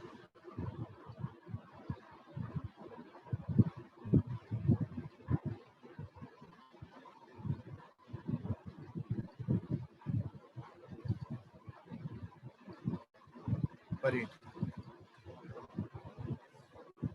ठीक है। चलो बच्चा, अभी मैं डायग्राम वाला पार्ट नहीं बता रहा हूँ, वो मैं नेक्स्ट क्लास में बताऊंगा। तो आज के लिए इतना काफी है, ठीक है, क्योंकि उसमें टाइम लगेगा और मेरी 1 घंटे बाद फिर क्लास है, ठीक है। तो मुझे बंद करके फिर दूसरा सेटिंग करना है और रेस्ट भी करना है थोड़ा सा। तो अभी मैं आपको 3-4 मिनट पहले फ्री कर रहा हूँ। तो आज के लिए इतना काफी है, बाकी हम नेक्स्ट क्लास में कंटिन्यू करेंगे, ठीक है। तो नेक्स्ट क्लास में हम ये वाला पार्ट और मोस्ट प्रोबेबली बीटी खत्म करेंगे। तो मान के चलो नेक्स्ट टू नेक्स्ट लेक्चर में आपका, मतलब 2 लेक्चर में और 2 लेक्चर में आपका चैप्टर खत्म हो जाएगा विद क्वेश्चंस, मोस्ट प्रोबेबली, ठीक है। चलो, तो बच्चा आज मुझसे कोई डाउट मत पूछना, ठीक है। जो भी डाउट हो लिख लो, रखो अपने पास, और मुझसे नेक्स्ट क्लास में पूछ लेना, ठीक है, क्योंकि आज मेरे पास क्लास के बीच में गैप काफी कम है। क्लास तो आज इतना काफी।